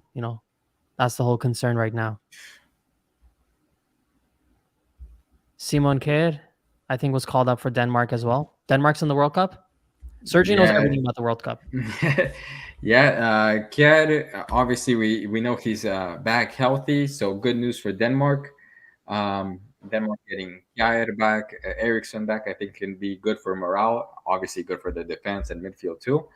And those teams that no one seems to really care or talk about, but I think they are really solid, very well coached. They've proven they can beat top sides like France. So I'm really very interested to see them in the World Cup.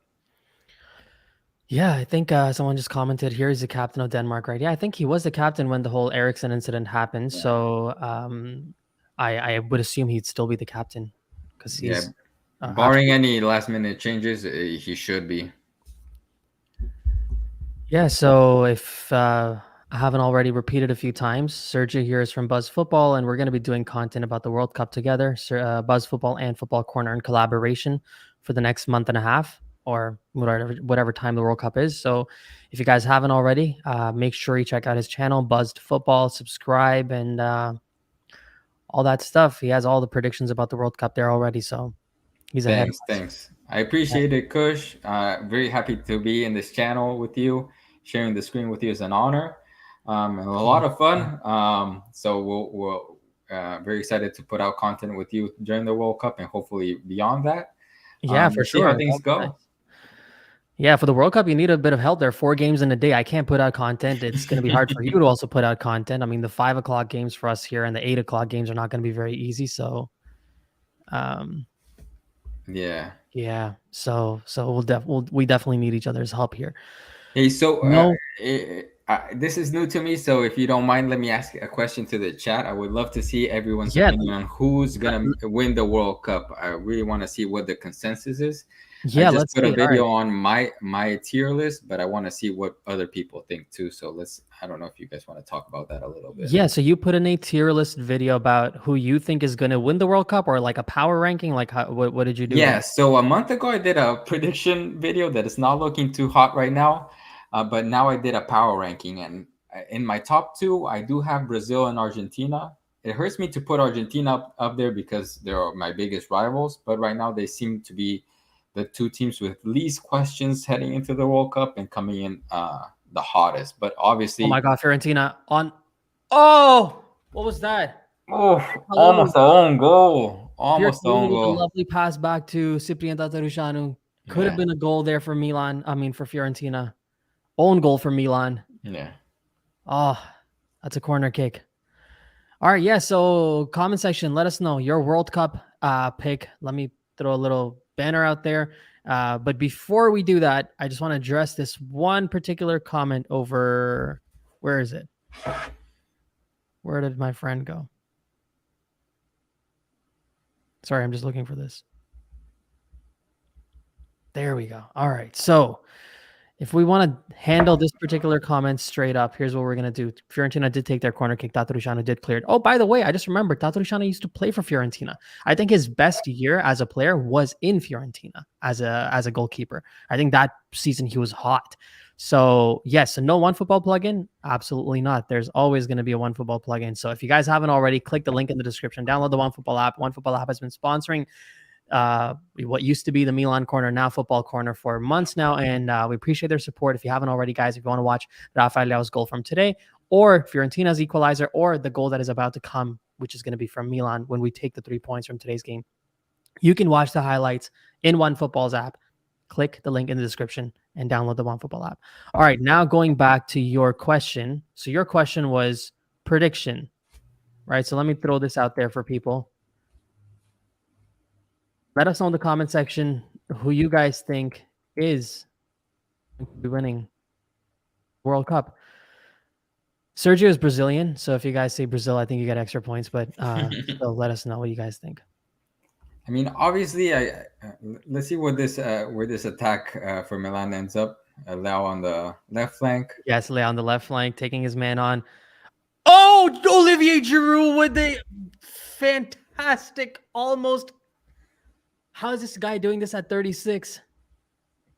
That bicycle kick, if that had come off, my friends,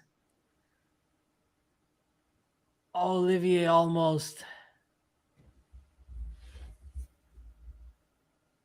Oh, that would have been the goal of the season so far. What a beautiful kick. Just slightly misses the full connection there with the ball. Would have been a lovely bicycle, I don't know, bicycle scissor kick to the goal. Giroud seems to make it score beautiful goals all the time. Would have been another one for his highlight reel. Oh my goodness, that was something from Olivier. Come on, man. If only that had come off. We're 72 minutes in. This is getting tight. Milan cannot get 1 point from today's game. We have to get the 3 points. This is a game at home against a 10th place side. Inter 1, Napoli 1. You cannot drop 2 points again. We've dropped enough points.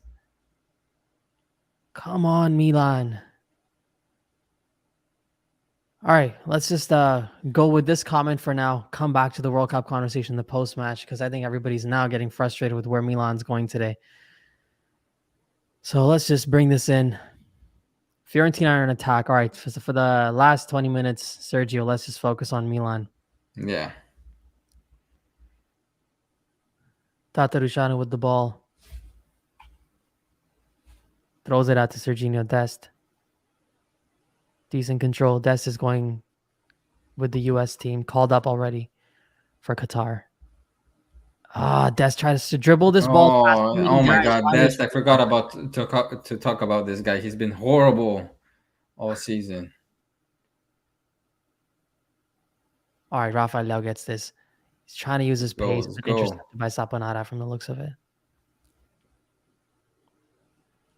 Fiorentina are back in attack from the left flank. Fiorentina is always a tricky team at home at the San Siro. The amount of times I've seen things go wrong, that was so dangerous. Ismail Benacer with a terrible clearance. Didn't even connect with the ball. That should be a card. Yes, that's a card. Theo Hernandez was fouled. Theo is also going with France to Qatar. You don't want a last-minute injury on your player. Jovic for Fiorentina. This guy For a long time, Milan fans wanted Jovic at Milan. Now it looks like there's a yellow card being dished out to Fiorentina's bench. Someone on their bench, their coach, Vincenzo Italiano, for his complaints to the referee. People are not very happy about this.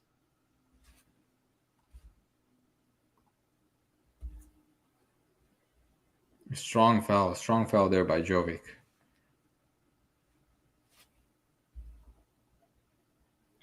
"75 minutes in, it stays 1-1. So a lot of people have been talking about Vronks and how much Milan needs to play this guy.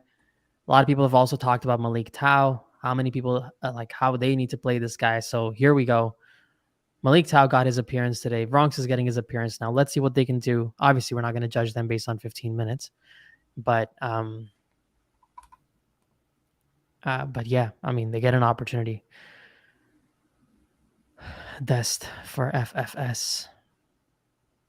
Sorry, I just lost the name of Sergio's channel. Could you share it again? Can't find a link in the description either. I'll put the link in the description. It's Buzzed Football. Sergio, let's just see your screen. It says right here on his computer screen, Buzzed. Oh, Buzz Football. Buzzed. Buzz Football. Yes, you can see that little beer in the background. So that's what it's about. It's watching yeah, football. I've been taking some steps. Yeah. The idea behind it is you're getting unfiltered opinions, after having a couple drinks, discussing football without any bias, without any filters. But yeah, if you want to see more content, do check out my video. It would be my channel would highly appreciate that. And again, just happy to be here. Happy to share the screen with Kush.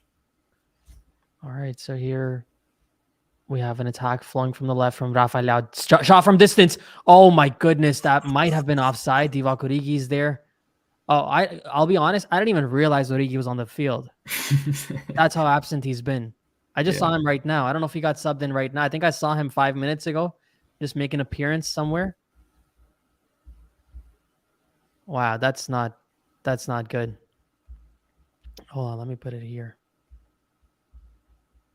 Putting it in the comment section as well. And Buzzed Football. All right. Hi from India. That's an interesting name for someone who's watching from India. Let us know your real name. We're curious. I'm so worried I can't even watch the match. Yeah, I've been there, my friend. That's what Milan likes to do to us. Is Tonali better than Barella? That's a very good question. We can discuss that while watching the last 14 minutes of this. 1-1. Tonali is one of those players that just goes unnoticed most of the game. It just kind of reminds me, I know it's cliche to say, reminds me of Pirlo or whatever, but it seems that he goes unnoticed and then he just makes things happen silently there in the midfield. I don't know if I'm explaining myself correctly, but I wasn't a fan in the beginning of his tenure with Milan, but towards the end of last season, I started becoming a big fan. So I think he has a big potential to be a star for Milan. Shot from distance, Sandro Tonali. Oh my God! Imagine he scored right when you're talking about him.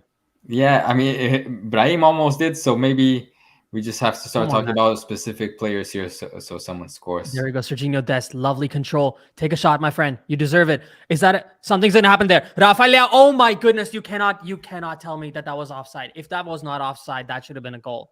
If that was not offside, that should have been a goal, and it's not offside. Dest, lovely control. Did a good job there. He was not offside. Wow. Rafa, that should have been a goal. You have to hit the target. Oh my goodness. No, that was a very bad miss. Very bad miss.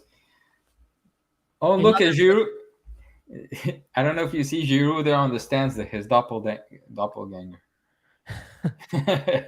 Right now, I just want to see a doppelganger of Leao score, or just Leao score himself. That's all that we need. We need 3 points. You cannot miss an opportunity like that, Leao. You cannot score it in the second minute and just think that you've won the game. You have to take your chances. This is just becoming so disturbing to watch Milan play like this. Yeah. All these other guys, I mean, the YouTubers, G Just Juve, he's enjoying Juventus's form.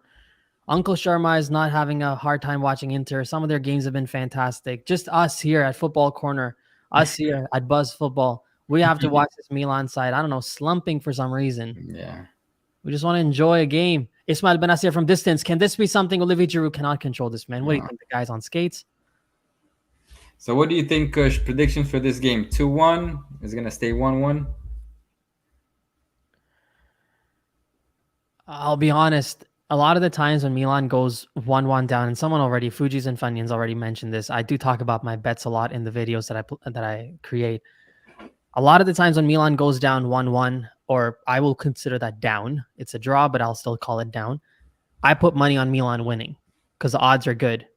Today is one of those games where it has to come from inside that you believe. You're like, no, we got this. We're going to get this. I'm having a hard time with today believing.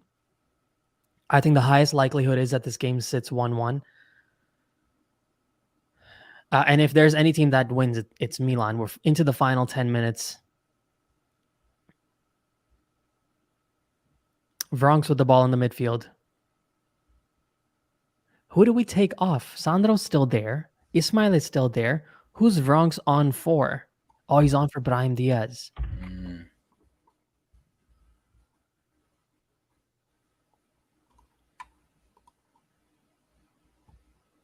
No, Krunic out. Oh, Krunic did go out. I think Brahim Diaz also went off. Yeah. Brahim Diaz went off. Divock Origi came on. Dest crossed the ball in. That's a good... could have been better. Benacer goes out wide to Vronks. Lets the ball go out. Milan throw. 81 minutes in. Rafael Leao from Milan's own box. Origi's offside. You cannot be offside when the ball is in your own box, my friend. You can't. Origi. The ball is in Milan's half. Sorry, not box. And he looks winded. He just came on and he looks winded. Origi?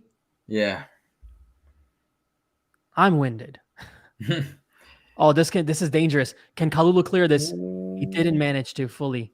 But Fiorentina in attack. 4 of them in our box. 3 Milan players. Milan players on the floor there. Benacer trying to turn this into a counter. Rafael Leao. It's 3-on-4. Rafael Leao, can he get beyond his player? Yes, he does. Gets beyond one player. Oh, that's dangerous. What happened there? Penalty. No deflection on the ball. No deflection on the ball. Let's see. Oh, he got the ball. Yeah. Oof. Oh my God, that was fantastic channel from Amrabat. Yeah. Such a good tackle from him. So actually, something happening in the game right now. At least, no kicks, no chances, but at least some pressure from Milan, some counterattacks from Fiorentina. Let's see what happens. Leao feeling it a little bit. Yeah, Milan definitely is feeling it. Corner kick.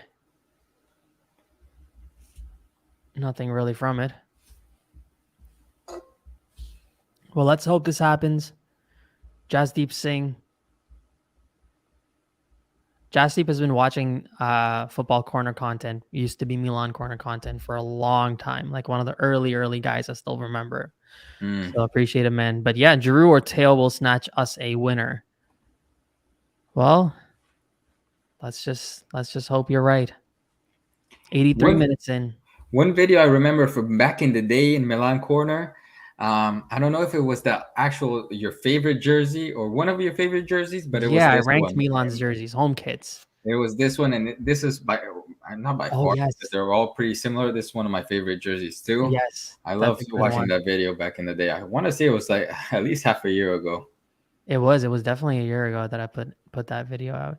I got a lot of requests from people to make away jersey video. Oh my goodness, this is a 3-on-2. This is dangerous. Milan's gonna get opened up here. It's 4-on-2. Oh, he takes a shot alone. What a goof, Fiorentina. Should have passed it to one of his teammates. That might be a lucky break for Milan. Now, Theo Hernandez advancing in attack. Rafael Leao. Leao from distance. Is he going to try and take a shot? He does try and take a shot. But there are complaints of a handball. The players look tired. Look at how Leao's Yeah. playing so gingerly. Oh my God. What is that? What kind of No, what football is is it? this? So that okay, so I've learned to respect Leao a little more. It seems like it's just like his demeanor or how he controls the ball, but sometimes he just seems uninterested.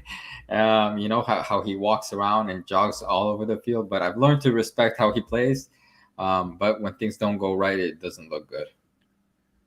I mean, at least pass it to your teammate. Yeah. He had 3 teammates around. Both teams are playing Yeah, nonsense. It's not even like yeah. this It's place. not. Yeah, it's not just him. It just seems like I'm watching a casual game. Whoever wins a case of beer, and that's it. Let's see. Yeah, Yeah, like just barely any unforced errors. No one risking anything. Crazy. Leao with the shot. Okay, that was fine. Sure, his arm Oh, was handball. No, it's not. okay. I think this is basically what the game needed. This exactly what's happening right now. Ante Rebic. There is an electricity that Rebic brings on if he's coming on for like a 5 to 7 minute span. He's a bit of a pest. He helps out in defense. Um, I'm good with this move at least. Yeah. And I agree there with the last comment. How we're playing right now and our distance to the first place, it looks like we're playing for top four.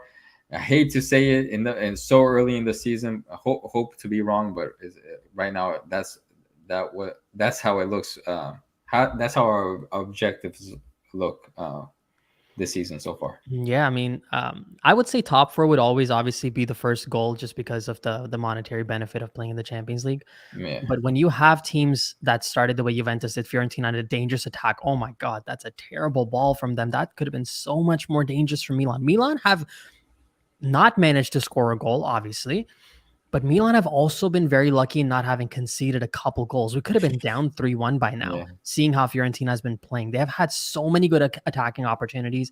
Milan's still trying to play a lot more positive. They are committing guys and bodies up front. They're just not doing much with it because whenever Fiorentina counters, it almost seems like all of our players are in their half, yeah. which I mean, I can't. Oh, that's a lovely pass from Ante Rebic. Fantastic layoff. Something. Leao, do something. Do Oh, something. now Do something. that Pass was a it to foul, a I think, teammate. but no.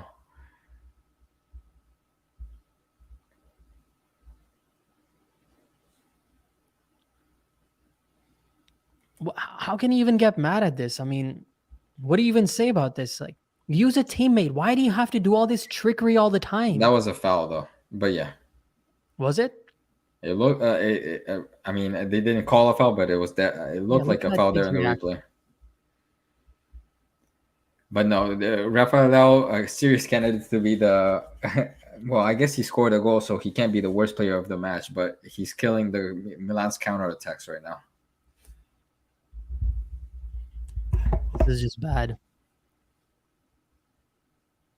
He had 2, 3 guys on the side, but he's Yeah. just I don't know what he was doing there. Trying to take everything on one man show, just trying to take everybody on. Like that's just not how a team game works, man. Mm-mm. Open up. All right, Dest.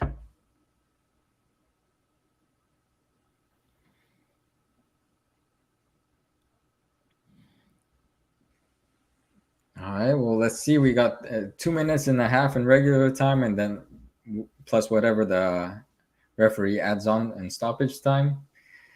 Things are not looking pretty, but Milan have proven to be able to score goals late in matches. So let's see. Bronx. Nice ball out to Ante Rebic. Ooh. Goes out for a corner kick for Milan or a throw in. Throw in right at the edge. Could have been a corner.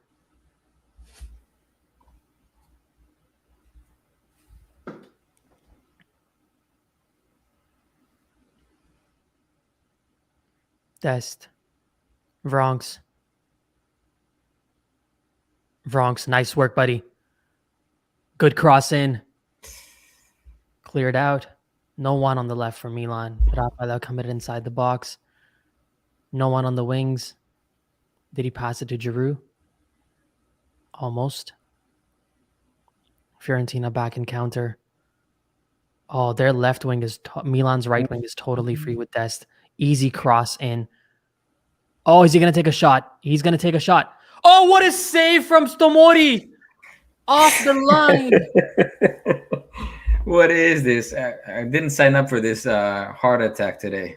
If this turns into something, oh my goodness, guys, use your teammates. What is going on with these guys? Why do they want to take on the whole back line? I mean, Milan is still holding possession, but why is Taylor doing that? Why is Leao doing that? Now he crosses the ball when no one's there. And This is ridiculous. This is ridiculous. It looks like I'm watching a Sunday league team. Unforced errors, like that counterattack was a joke that he could have passed to his teammates, and then I don't know, just unforced errors everywhere. But I'm gonna call it. I'm an optimist. What minute are we in right now? 90th. I'm gonna say 92nd minute goal by Rebic. all right, I'm well, gonna call it right now. I hope you're right, my friend. 92nd minute goal from Ante Rebic is a prediction. And we're in the 90th minute now. So let's see this. Whoever scores, just score. Okay, Fiorentina lose the ball. That's fine. I can't believe these people are leaving the stadium. How can you leave in a 1-1 with 4 minutes in injury time? You might as well just stick it out for 4 more minutes. Whatever traffic you're going to catch anyway. Yeah. I mean, it's just probably locals that are just used to it. But you tell me, how was the atmosphere when you went to the San Siro? I'm curious to. Yeah, I mean, it was an easy win, 2-0, so I was pretty happy. But was it relaxed? Like, how was it? No. How was it in general? Like, the fans, the tifosi, was it like a lot of noise? The atmosphere is amazing at the stadium. It's just, that ball was in. He didn't actually get that one out. So that should have stayed for Milan. Oh, I have a notification from One Football. Dest. Bronx. Serginho Dest. Dest. Goes out to Bronx. Bronx. Nice cross in. Goal! Golazo! Goal! Rigi! Goal! Let's go! Let's go! Own goal! I mean, we'll take anything right now. Bronx with a fantastic ball in. I mean, not a fantastic ball in, a decent ball in. Come on, guys. I mean, I'm sure there's going to be some VAR checks on any potential foul in the play. Yeah, they're checking the goal already. What for, though? Let me see. Nah, they can't do it from that. Let's see. Bronx with a nice ball in. I mean, Ante Rebic was also offside. Does that matter? I don't know. And they're complaining about the first, that foul in the beginning of the play, I think. It can't be from there. Nothing happened there. Own goal. This is not what they're reviewing, what we're watching right now. It has to be something before this. Well, let's see. It's a 92nd minute win, as you kind of predicted, but let's see. There's a lot of chatter happening. Obviously, the Fiorentina players are crowding the referee because they do think that there's something there. Their confidence says there's something there. Rafael Leao is asking what's going on. The ref is saying, "Don't worry, just line up for the kickoff." And I think the check might be over. No, the check is still ongoing.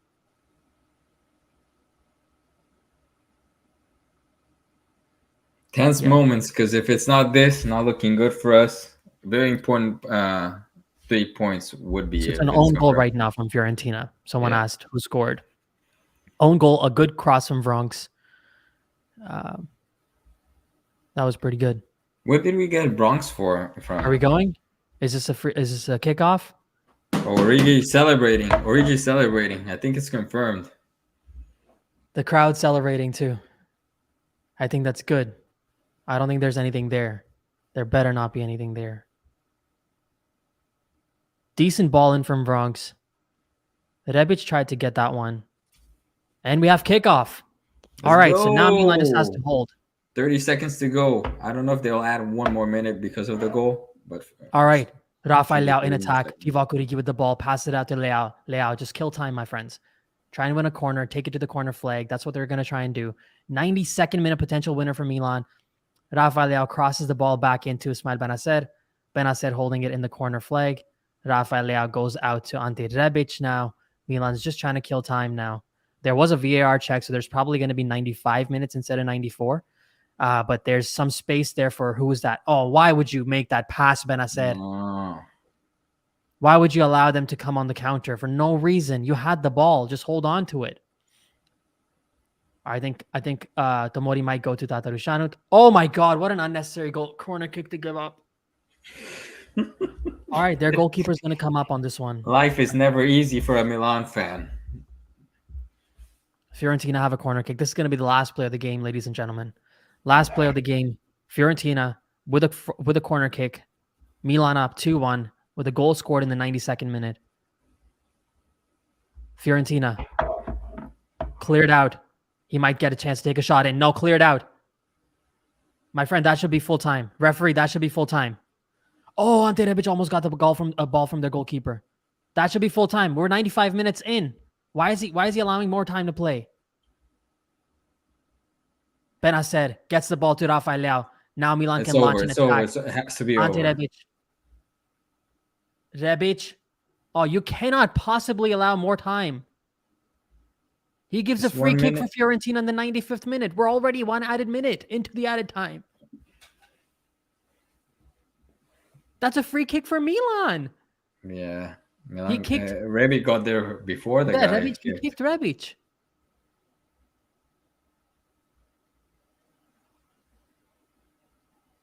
See, I was talking about those people who left the stadium early. How much are they going to be regretting it? Yeah. Fiorentina. Tatarusanu grabs the ball. Grab the ball, Tata. No. All right, Sergio. I think our first live stream ends up in a 3-point win. I mean, I'll see. I mean, we'll talk about it in the post match. For sure. But this is not something that's going to make us too excited. And I don't know what Origi was trying to do there. Blow the final whistle. There we go. 3 points. Let's go. Good luck, chum, for Milan. Have me back whenever you want. All right, breathe. Yeah. Let's go. Everybody catch your breath. Ivan Gazidis, his final match as a CEO of Milan, ends in a win. This guy has changed AC Milan. So let's give it up for Ivan Gazidis as well. Someone asked if we deserve this win. Absolutely not. No, I don't think so. But I mean, we'll take it. Sometimes we just have to get the 3 points. That's what it's all about. Yeah. Did we deserve this win? Probably not. Sometimes you just have to get lucky and pick up the 3 points.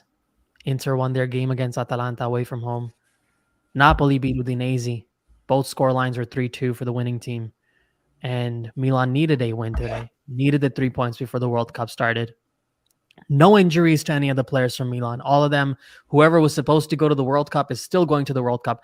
By the way, did Ante Rebic get called up for the World Cup for Croatia's squad? Because Croatia's playing my team.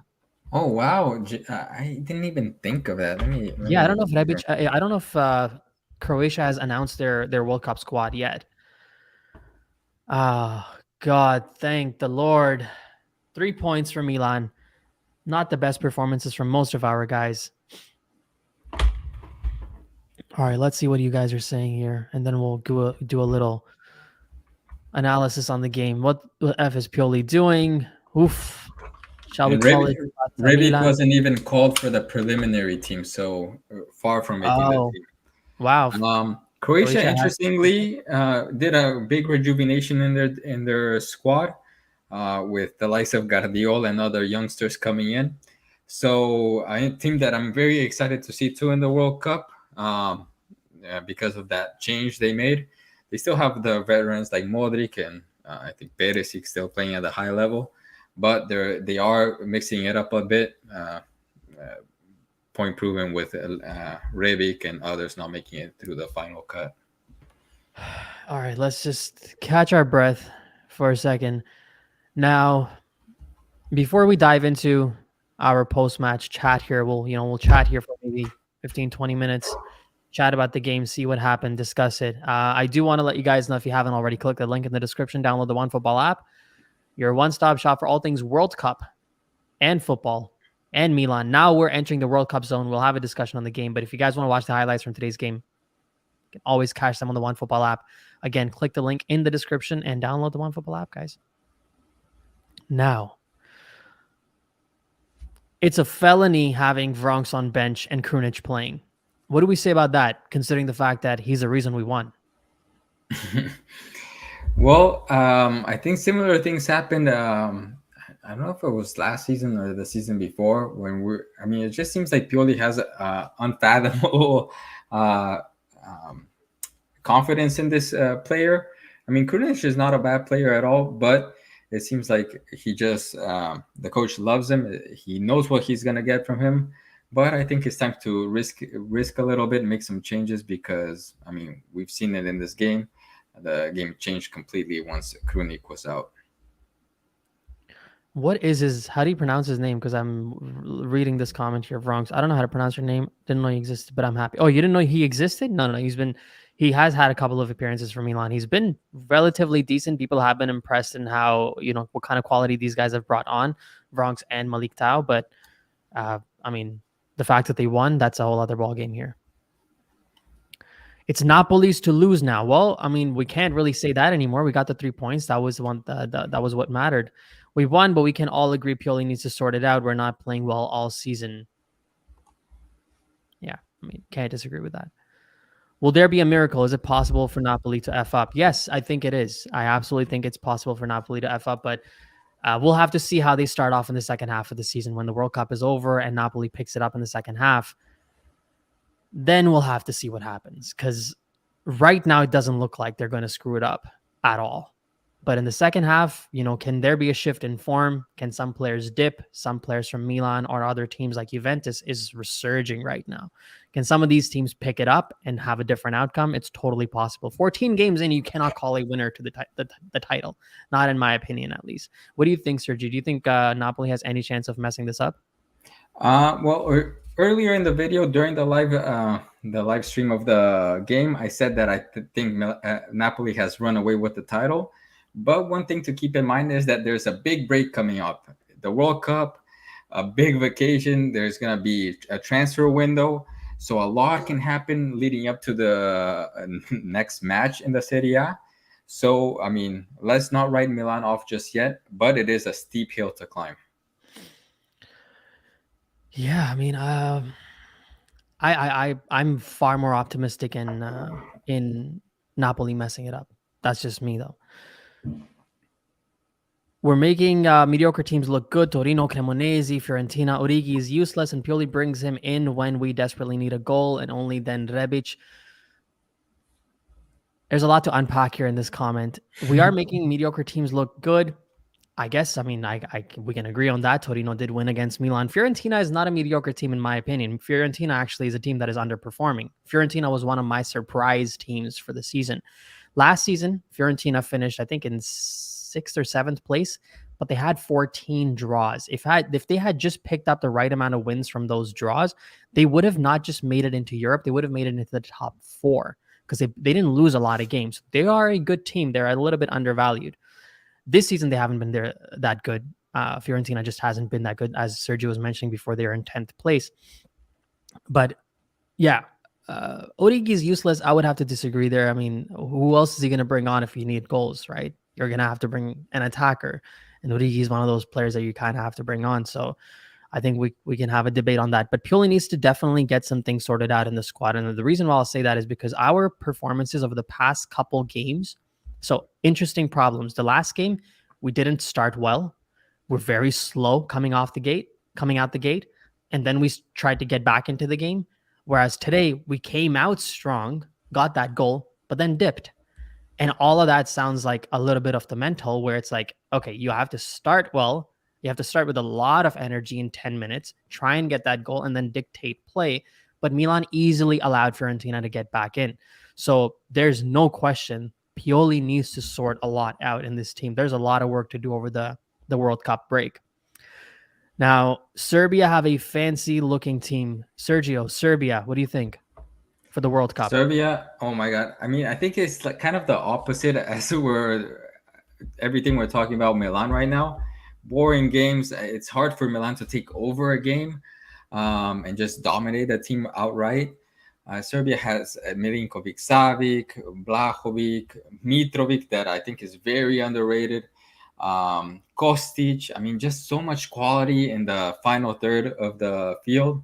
I think it's one of my favorite squads to keep an eye on in the World Cup. I think there's going to be a lot of shootouts with this team. But yeah, I think A yeah, lot of connecting. shootouts. Well, shootouts we call, I guess, here in the U.S. when two teams are just going at it in American football and just racking up points. But yeah, I think it's gonna be a lot of high-scoring games, 3-2, four All right. two. With them because their defense is also not solid. They just go all out on attack. So But if anybody connecting wants, into yes, sorry. if anybody wants to watch, sorry, if anybody wants to watch previews on the World Cup, check out Buzz Football again. They have a bunch. Sergio has a bunch of stuff on these teams and the favorites and what's going on in the World Cup. We'll keep moving back and forth between World Cup and Milan because I know a lot of people here are coming right after the game to see what's going on and what the opinions are. Wish Leao would have scored two. Leao had an opportunity to score at least two more goals for sure, but so did Fiorentina. Keep that in mind. They also Yeah. messed up in their defense. Milan messed up in its. They messed up in their attack, and Milan messed up in their attack. So, but yeah, I mean, we would wish a lot of people would have scored two goals. Yeah, and going back to what we were talking about, uh, players saving themselves for the World Cup. Didn't it look like Leao was pacing himself after that first goal? We're obviously giving him credit for that goal in the beginning. We're like, well, it seems like he's going all out in the game. But then after that, just kind of slow, not passing the ball quickly enough, just kind of just wandering around the field. It seemed like so maybe his head was elsewhere after that first goal. Can't blame him. I mean, the World Cup is a World Cup, but now after that goal, really didn't impress me. Yeah, I mean, maybe he took. It looked like Milan in itself took like their foot off the gas after they went up. So, uh, that would be a fair criticism for pretty much the entire team. They just weren't the team that they were in the first 5 minutes. After that, Fiorentina controlled the game for a significant period of time. So, of course, I know wrong. Oh, existed was just saying the last guy I thought would impact the result. Yes, that's true. I mean, I was very pessimistic about Bronx coming on. I was like, all right, let's see what this guy can do. But I'm glad he got involved and got something done. Momentum is an underrated thing. Okay, so let's see what the full comment is. A break is good. It breaks Napoli's momentum. Momentum is an underrated thing.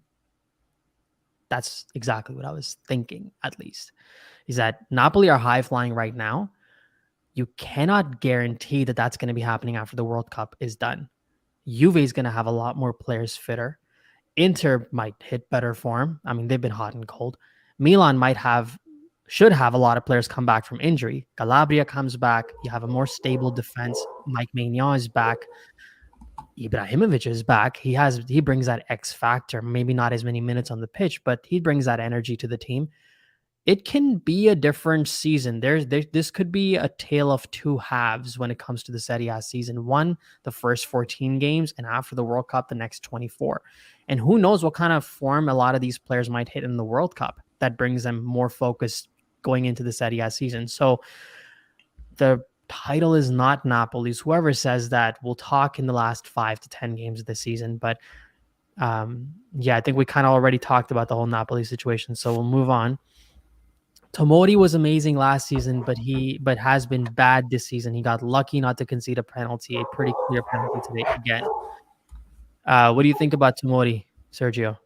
And sorry about my dogs barking, getting them out under control right now. I thought But it was yeah, Çalhanoğlu, but go ahead. Let's go. um, but yeah, Tomori definitely a disappointment this season. We talked a little bit about him during the game. Um, yeah, disappointing. I think he felt the weight of the of Southgate and trying to reach the World Cup, trying to get called up by England, and put up poor performances, especially in the Champions League. So hopefully he bounces back. He's still relatively young. I think he has a bright future ahead of him. I think he's 24, 23. So he should Absolutely. be still good for us. Yes, Inter Napoli is the first game back. Now that might, thank you to Carlo Moretti for pointing that. I didn't know that. That might set the stage for the rest of the season. Now imagine the World Cup is done. The players come back fit. Everybody's feeling good. And Napoli gets pummeled in the first game against Inter. Now for us, there's really no good outcome, I guess, in a way, because either team winning, we don't really care. But imagine Napoli starts to lose the momentum from a first game back home. And I think Inter might be playing at home at the San Siro, so they might have a little bit of an edge. So, or the exact opposite might happen. After the World Cup, Napoli comes in and they kill Inter. Now they get the momentum back on. So it's going to be an interesting break. So for all you guys checking out, we're going to be talking about the World Cup together for the next month. Sergio and I are going to be making content from Buzz Football and from Football Corner together about the World Cup. So that's why we're chatting today, just introducing each other to you guys, and you guys can check us out in the coming days with a bunch of content leading up. So going back to Serie A, because I know a lot of people want to talk about that. To be honest, I don't know. I don't want to be winter champions. For the past few years, winter champions at the end of the season did not win. So I'm fine being behind Napoli. I think this is kind of repeating the points we've already made. And all I can say is I agree 100%.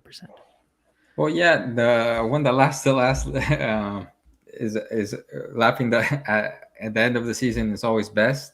And going back to the Inter Napoli game, obviously we're gonna be hoping Inter wins that because they're more or less tied with us. If our aspirations is to win the Serie A, we need Napoli to draw points against Inter and all other squads. So hopefully that changes that momentum of the league heading into well the rest of the year. Yeah, it probably it will dictate a lot for sure. I mean, it's still one game, but it will dictate a lot Yeah. for sure. We're really bad. Even if we won today with luck, we have to spend in the winter. Yeah, I think we both agree with you there, right, Sergio? Yeah, definitely. Kush, I mean, don't want to put you on the spot, but have you heard any rumors so far?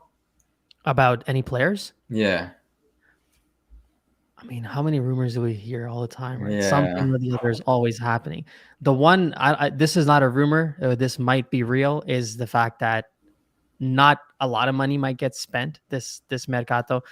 Um, I think Milan is a team that sees things in a different way. They see the fact that they signed Yassin Adli last season and they just brought him back this season, so they see it as a new signing, which it technically kind of is. And I think they'll see it the same way that, well, we don't have Mike right now. We don't have Calabria right now. We don't have, maybe even to some degree, Ibrahimovic right now. These three, once the winter break is over, are like new signings. So why do we need to sign a right back, or why do we need to sign a right winger when Alexis Salamakers comes back? We have to put faith in him, like we put it in Leao, like we put it in Tonali, and this cycle kind of goes on like that. I think as far as rumors, specific rumors, I haven't really heard much specifically. I think everybody's now turning their attention towards the World Cup. Let's yeah, see what happens after the World Cup. Let's see how Leao performs and yeah. whatnot. How the heck Milan become a soft mid-table team? We need a good reinforcement. No. We're not mid-table, my friend. Come on, man. Yeah. Pump on the. Let's calm down a little bit. We're A good. We're little still. overreaction there. I react like that sometimes after seeing Milan perform like this a little bit, but not so much. Pump your brakes a little bit. Not yet. Not yet. So right now I'm looking at the table. Right. So let's just bring this table in, and here's how things look like right now. If you go on who scored. So we're in second place. Let's not call ourselves mid-table team. Doesn't really sound very fair for no reason. This is where we sit right now. Obviously, Lazio has a game in hand, and Inter won their game. Now, obviously, they're 3 points behind us. We needed the 3 points today. Sometimes you just have to get lucky the way that we did today. Now, obviously, the one thing that is concerning is in the last 4 games, we've only won twice, drawn once, and lost a game. Unnecessary drop points. We could have easily picked up 3 points or 4 points from those, and we would have been sitting in 37, 4 points behind Napoli. So that's a whole other, possibility. But no, we're not a mid-table team. Lazic cannot. Sorry, I actually wanted to address this. Tonali versus Barella. I think I cut you off before when we were chatting about this. What do you think? Tonali versus Barella. Uh, tough. I mean, but I think Barella might be a little better, but I think I have faith in Tonali in the long run. I think he's gonna be a big star for us in years to come. I think he still has a lot to mature into. But yeah, originally I wasn't too impressed with him, but since the end of last season, very impressed with Tonali, and I have faith that he's gonna keep growing. Maybe if I have to decide today, play a game today, right now, I'll go Barella, but in the long term, Tonali. I think I would agree. Unfortunately, Barella is a little bit more complete, a little bit more experienced. Tonali is still getting to that place, but you give it maybe another season, and I think Tonali will get ahead of the Inter counterpart, fellow Italian player. Lazetic cannot be any worse than Origi, can he? No, I'd still go with Origi. I would go with Origi. In a situation like today, I understand if Pioli brings on Origi. I can't get mad at that. So one thing I wanted to bring up, Kush. Don't know if you want to talk about this too much, but I was looking at the top scorers in Italy, and I mean our top scorer, if I'm not mistaken, let's see, is well, Lau has 5 goals, and then You're Giroud has looking at 5. Are you looking at the top score right now? Because I'll switch the screen to this. So this is pretty much the top scorers right now in Serie A, Let's right? check it. So Leao is up top for Milan. Osimhen Okay. with 9 goals. Leao's not got 6. So Milan has a player in the top, but Yeah. just I mean, and Lau, I think, I mean, obviously he scores a lot of goals, but he's not a number 9. I feel if we got, I love, again, I love Giroud, and you asked me if I change one position in the Mercado this off season, I think it would be number 9 or the attacking midfielder, because I think it makes such a big difference just to kick the ball up and just kind of make something, hope that that number 9 makes something happen. It's just would be a difference maker for this team. Someone with pedigree again. Again, Giroud. I love Giroud, but I think we could do a little better there in the number 9 position. and I think that's where the management and the ownership group will just say, "Well, we have Ibrahimovic coming up. Why are we going to spend money on a number 9?" The one Hmm. player that is not going to come, that in my opinion, this winter mercato is a striker. I can't see that Yeah, happening. We just signed Origi. We have Lazetic that they're obviously banking on because they're keeping him. They haven't sent him out on loan. You have Giroud who's scoring quite a few goals and who yeah, almost scored a ridiculous scissor kick goal today. And then you have Ibrahimovic coming back.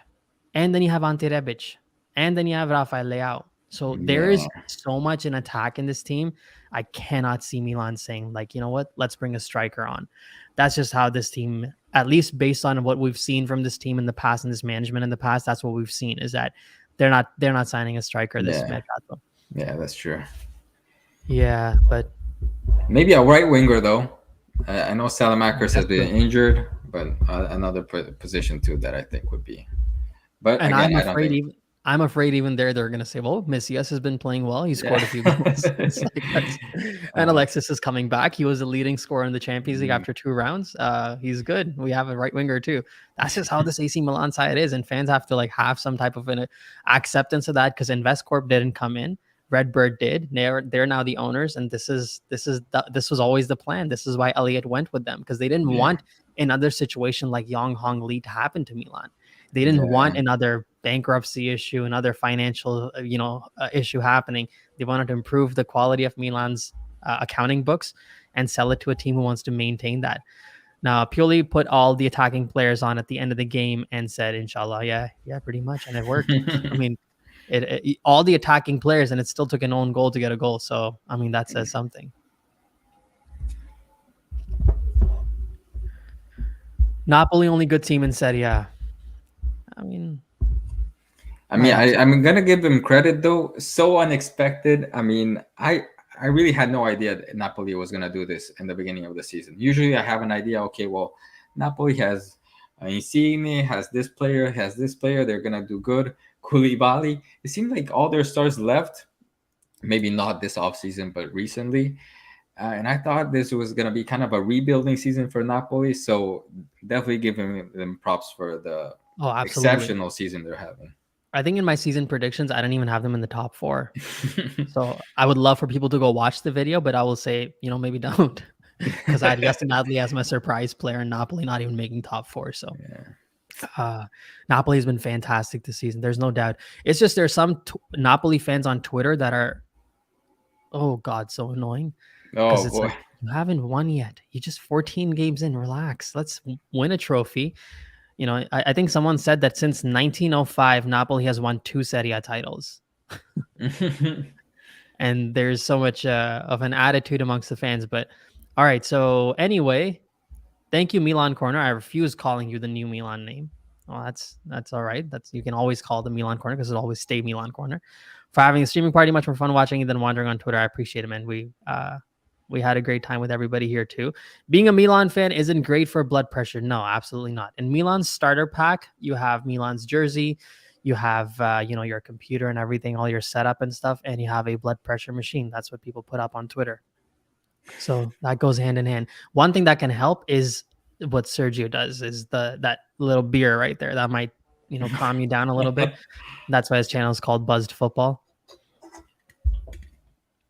Oh, There there you we go. go. That's Sergio's blood pressure machine. Do you think winter break will be good for CDK? Oh, this is actually an interesting question. Because there's a lot of comments here. I'm just trying to go through all of them. So what do you think, Sergio? Take it away. I don't know. It's complicated because wouldn't you think they put CDK in a game like this to make something happen? Like just throw him in, see what he does. And not even in this game they put him in. I think Pioli has lost a lot of faith in him, and it's just gonna probably put him in less important games, maybe Coppa Italia, maybe games that are already up 2-0. But yeah, it's complicated, but it could be good. Maybe it's a good break, and then when he comes in next season, and maybe he falls into the graces of Pioli again. So yeah, let's give time. Let's just give him some time, but could be good. But right now, it's not looking good for him. But still cheering for him. Yeah, I think the international break would be good. International break, the World Cup break would be good for everybody, really, to be able to get their fitness back on and all that stuff. CDK will definitely only get help. A player who's playing like him and is struggling for form and confidence, I think a break is always a good thing. But yeah, I mean, we'll have to wait and see. Do you think there's any possibility that we paid for a guy and we're not really going to get much from him?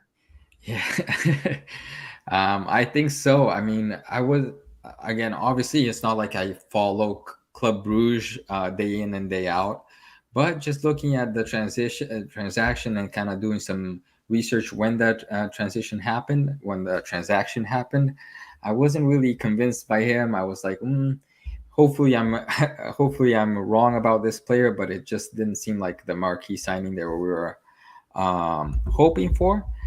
But I mean, just thought, well, maybe in the Serie A in a new team, it'll just be things will just click, and it hasn't happened just yet, which is a little worrisome because usually, when a new player comes in, you think, well, he's gonna have an immediate impact. Usually, when players don't have a good season, maybe get loaned out, or it's like the success rate is just not the same when if they don't hit in the first season. So not really excited about him. But hoping things change next season. If it's a loan, is it going to be a loan out to another team, or is it he going to impress in getting subbed in? I don't know, but hopefully it works out. Yeah, that's the reality. Is like there's not going to be a like there's I don't think there's going to be a loan. CDK stays for sure. But this comment is kind of interesting here. Alga done more than CDK, which is actually kind of true. Jens Pedraga scored Yeah. 100 goals for us, right? I loved Hauga back in the day. And back to the Krunic conversation. Pioli loved Krunic over Hauga over and over a couple seasons ago. Yeah, I don't know why we didn't take more advantage of that player, but just seems like CD paying 35 mil for CDK or keeping Hauga. Everything's easier in hindsight, but would have been nice to have Hauga right now in the squad. Yeah, for sure. I mean, Alga would be competing with Leao though for the position, so it would be a little bit tricky there too. So, but yeah, I mean, we definitely scored more goals for us, assisted more goals, and did it a lot quicker. Alga almost had an immediate impact on Milan's season. So we'll do this for maybe another about 10 minutes, and then we'll call it that. So okay, so going into the what happened today's game. Let's pull this guy up. Just looking at Milan's performance today, going through the individual players. So, Tatarusanu.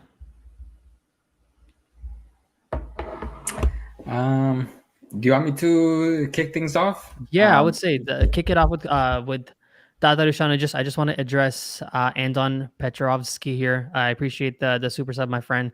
Come on, Milan, Forza Milan, Vortex. So no question here. Just a very happy Milan fan. I'm fine. Well, Yes. Now, what do you think? So if you want, take the back line on. Tatarusanu, Kalulu, Malik Tao, Tomori, and Teo Hernandez. well, I'll go Tatarushanu. On screen we have 7.3. Yeah, I guess it's like just an average performance from him. I don't think he really saved us from any incredible goals. Did his homework when he was called upon. Really didn't have much to do in the goal after like 2 deflections inside the box. But I think just his presence in the goal doesn't inspire much confidence to the defense because they don't act the same with him as with Magic Mike. Who was it that saved the goal on the line? It Was it was Tomori? Fikayo Tomori saved it off the line. Tomori? Yeah. Yeah, so props to him. He saved our game because if that ball goes in, it's 2-1, and I don't think we score the second goal. So it's 0 points versus 3. So probably man of the match, despite Lao's goal, I would say, just because of the consistency he displayed this game. I'll give Tomori props there. Teo Hernandez quiet in the left flank. I wish he attacked a little more. Tiao didn't compromise, but didn't see him much on the. Don't have much to say about him in this game. Yeah, And I mean, Kalulu, sorry. the only thing I would say with Malik Tao is the fact that, there were a lot of fans who had been asking for him to be part of Milan more regularly, and he got his opportunity today. He hasn't, the past couple times that Malik Tao has played, he's been pretty good. I mean, there were 2 occasions where Milan brought him in the 90th minute around to hold on a 1-goal lead, and he made consequential blocks and interceptions. So he is the right quality of a center back profile that Milan has got. It's obviously going to take a lot of time to kind of for him to evolve as a player and become the complete player that Milan needs him to be. But I would think Malik Tao's performance today was relatively okay. But that's about what we were expecting from him, was like, giving a passable performance. I don't think he was directly involved in that goal that Milan conceded, was he? Yeah. I mean, I'm not gonna blame anyone really for What, he that goal. was. He did backfill that goal in. I just remembered. Yeah, but I mean, I don't know. I mean, obviously, you try to put your body on the way. I'm not gonna knock him for that. But yeah, so Tiao, solid performance today, and then Kalulu with that cross at the end. Was it him? Can you confirm it was him? I think it was him. And then that was Vronks was with the cross that led to the own goal. Yeah. But Kalulu, a solid display. I remember a couple of crosses, dangerous crosses from him too. So overall, okay defense, but not what we saw in the end of last season. So I'd give, if I'd go with your channel's theme, probably yellow boxes to all except Tomori with the green box, saving us from that goal on the line. But yeah, curious to see what you have to say about the rest of the team. I'll jump in whenever you want me to. Yeah, I would say definitely passable from Tomori. I mean, Tomori cleared that ball off the line. That was pretty important. That was a definite goal for Fiorentina in the 87th or 88th minute, something like that. So that could have been lights out for Milan, but it didn't. So I think I would say off the midfield, Benacer and Sandro Tonali. What do you say? I mean, I feel like I have to be a little bit cautious in saying this. I think there has been a dip in form in Benacer over the past 3 games. He has probably had his best season in AC Milan colors, in my opinion. But I think there's something that has gone down a bit. And even today, he was made some of the wrong balls, not the best passes. Still remember crossing the ball to Giroud, went almost like into the first deck. Yeah. And you see that, and there's a degree of frustration, but I think again that break can't come soon enough for Milan, the World Cup break, so these guys can actually just kind of get their heads back in. Uh, Kind of already addressed Sandro Tonali. I don't, again, even with Sandro, it was, we can't look at him and say, one of the best performances that he's put in.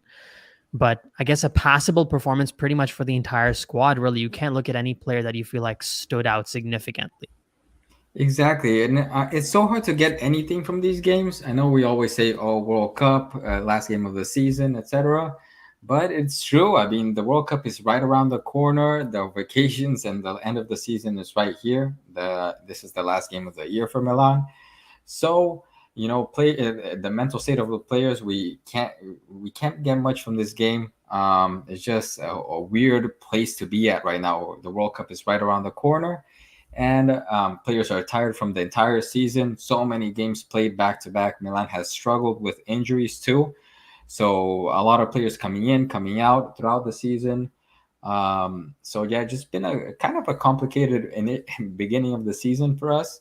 I think this break could be very, very beneficial for us just to get healthy and get everything in line again for January. Yeah, and there was a question here about Ivan Gazidis, and I think it should be addressed. Now, I think this is probably worthy of a video on its own. The evolution of Milan under Ivan Gazidis. A lot of people were questioning if he should be fired as a CEO of Milan, or not fired. They're letting his contract run out and they're obviously letting him go. So technically, I guess it's a firing. I think it's understandable for a new ownership group to come in and say that they want to bring their own leadership. Almost no company, Elon Musk took over Twitter. He's fired so much of the staff because you just want to bring your own vision and your own people in. So I don't blame Redbird for removing Gazidis and bringing their own guy in, who's not a very experienced new CEO of Milan, but he's a lifelong Milan fan and he's a known executive in the industry. But Gazidis changed AC Milan. Gazidis alongside Maldini, Massara, Pioli, Ibrahimovic, all of these people played their role. And Gazidis was a very important one because outside of the Super League fiasco that took place, which, to be quite honest, for AC Milan, Super League makes sense. We have no money.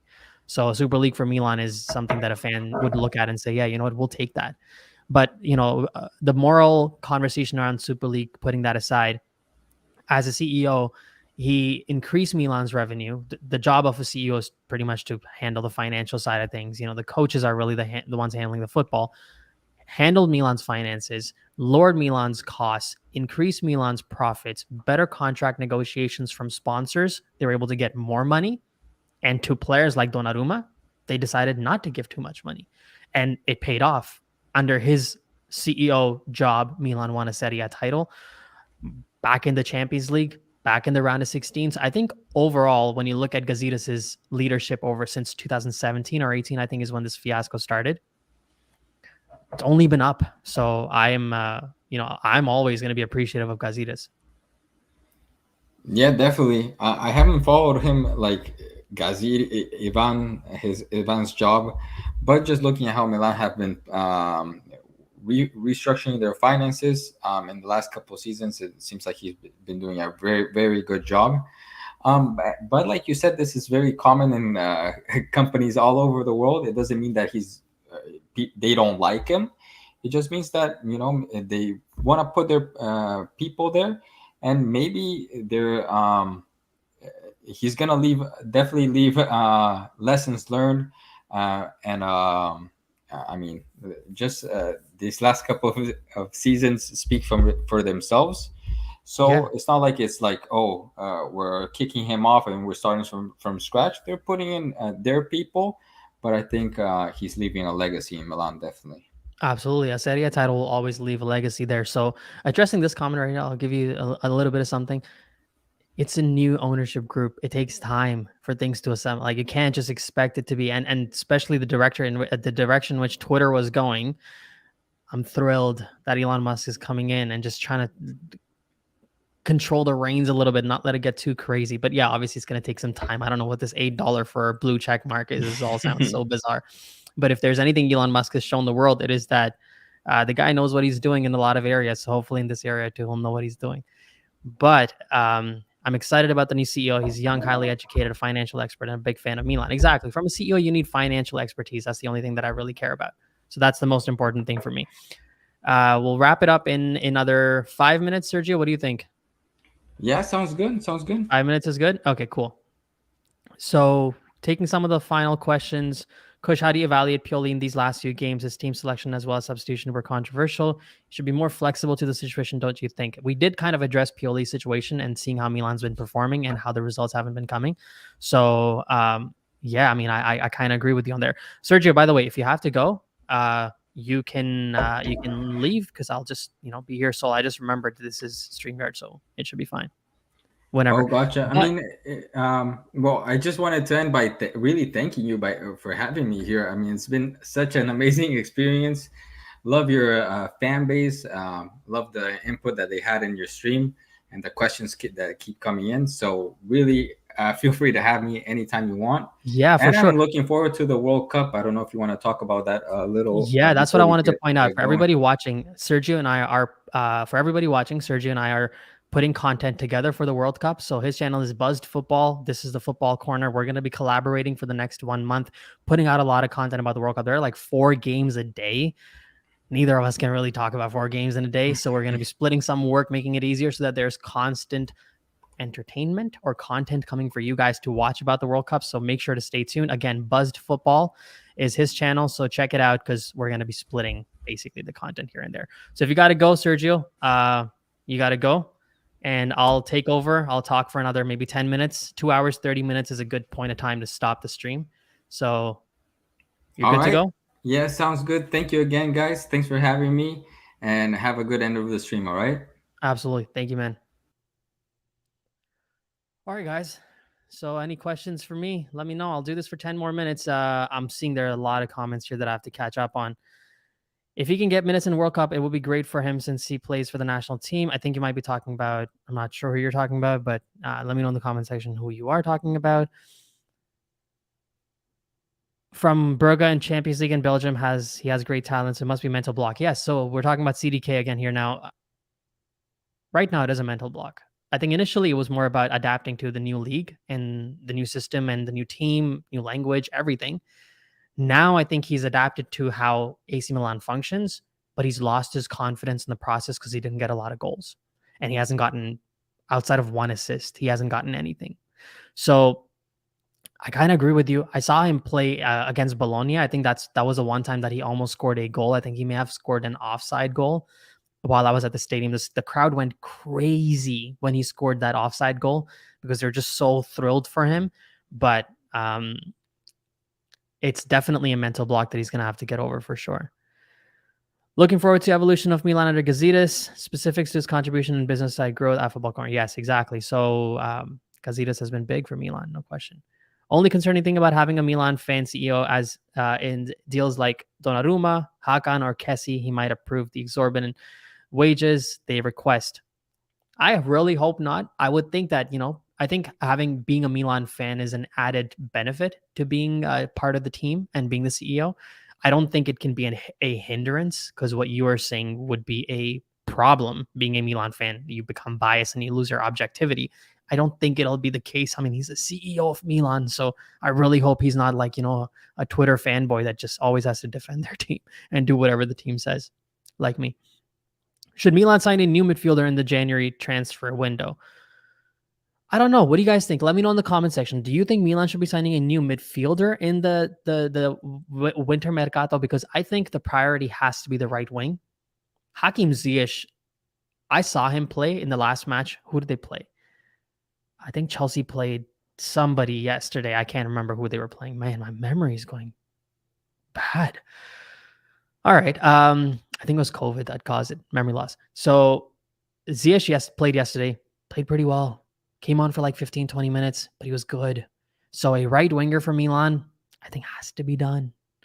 When it comes to the midfield, let me know in the comment section. If Adli goes out, you do need someone to bring in.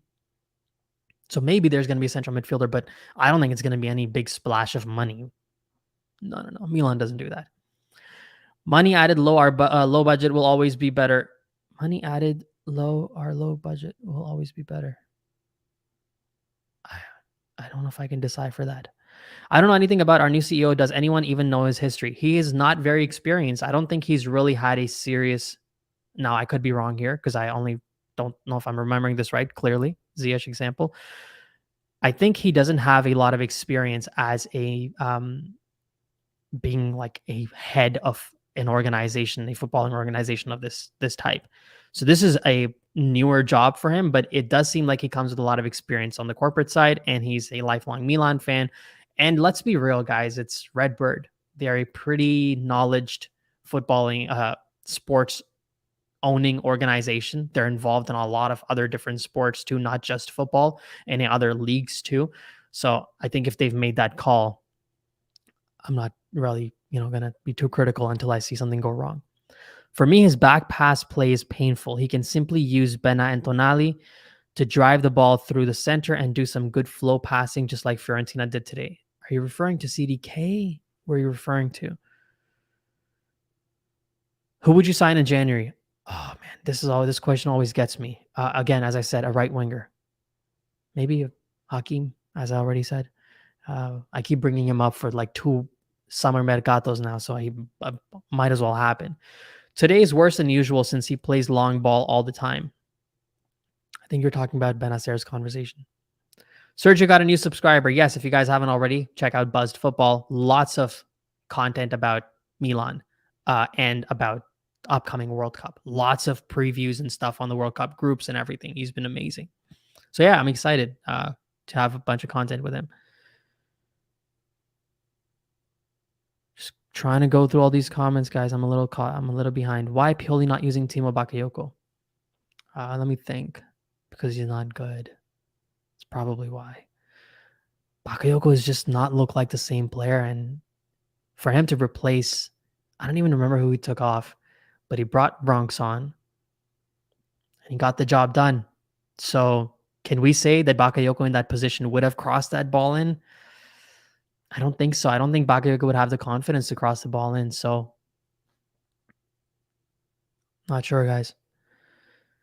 I don't think Bakayoko is really part of Milan's plans. They would have already let him go if they could have in the summer mercato. I like Dest's display. Do you think we should try him as right winger if we don't buy anybody at that position? This is where I actually have to say this very clearly. I am not that opposed to Dest. I have had him in the red box this season probably more than anybody else. But I actually still think that the guy has potential. If you've seen some of his training, Milan's training center videos, the way he gets past players, and even today, there's some flashes of seriously good creativity from Dest. I don't think Dest is a bad player. There are a lot of people who are very critical of Dest on this channel. I've seen all you guys talk. I'm not oblivious to what you guys have to say. I don't think Dest is too bad. I think Milan needs to give, just like we're trying to give a lot of players time, we need to give him time too. But at this point in time, the way things stand, Milan is not signing him from Barcelona. No way. Ziyech won't join us with his current weight standard, but he's also not playing at Chelsea that much. So maybe he will join Milan simply because he gets more play time. Sometimes you just have to take that wage cut. Surprising thing about Hakim Ziyech, and this is the one thing that I don't really like about Ziyech, is the fact that he's not playing. He was not called up for Morocco's squad. I think he had an issue with the coach, and he ended up getting kicked out of Morocco's team. And, Morocco is in the same group as Canada. I'm Canadian, so I've kept an eye on those teams. He hasn't gotten called up, so now he's not playing for Graham Potter. He wasn't playing for Thomas Tuchel's. Is there a problem in the player's training style? Is he not impressing the coaches? Is it his attitude? That has to be considered. So I don't know. When it comes to his wages, I think it's a little bit of a less of an issue because I think eventually he'll feel like, you know what, I'd rather make less money and at least get some play time. I'm a young footballer. But his attitude might be a bit of a problem purely based on what we're seeing. We need at least 4 players to progress in the Champions League. Let me know which positions, because right winger, yes. Striker, maybe. We need a replacement center back for sure. So let me know in the comments who you think it is. We need Ndika. Yes, this is a player that I've we've obviously covered in the past and we've talked about, and Milan could use a center back probably. Look at Newcastle. Yes, spending like our Chinese owners is not good, but having bigger budget and getting the right players, Newcastle works. Now we get into the whole conversation about, the what a fan likes and what a fan doesn't like. I am a fan who enjoys the way that Milan is building now. To me, I'm more proud of Milan winning last season's Serie A title than I would have been if a rich club takes over this season, spends 300 million, and we win another Serie A title. Last year is way more satisfying and way more appealing to me than a big budget, a splash of money, and things. I don't like that. I like the sustainable way of going about it slowly, patiently, but that's just a personal take. I totally understand if somebody wants quick results and wants big budgets and flashy spending. Too many backline plays, need more plays up front. If we look at, how Milan sort of played today, first of all, playing Rade Krunic behind the striker, obviously Padre Pioli has to figure that part out because Krunic just hasn't been performing the way that we would want him to perform lately. So there are a lot of things about today's game, but here's the reality, guys. Milan was able to get the win. We are up 2-1. I got a chance to go live with Sergio today. We're about 2.5 hours into this stream, so I'm going to wind this down now. I hope you guys are enjoying the stream. I've changed a lot of things. We're trying to improve the quality of the channel. It is now the Football Corner, not Milan Corner, because we're going to be talking a lot more about the World Cup. I've talked about the new studio being complete, and this time around, it's actually on the verge of being completed when the new World Cup videos come about behind this camera. There's a whole new setup. This is my Milan Corner whenever Milan game is on, and whenever Milan is not playing and it's regular football, I'll be shooting on that side. So, yeah, 2.5 hours in, Milan wins 3 points for the Rossoneri. A big win. If there's any last minute things you guys want to talk about, let me know in the comment section. Otherwise, I think at some point in time, I'm going to have to start winding this down. And let me see if there's something that I can look for with you guys.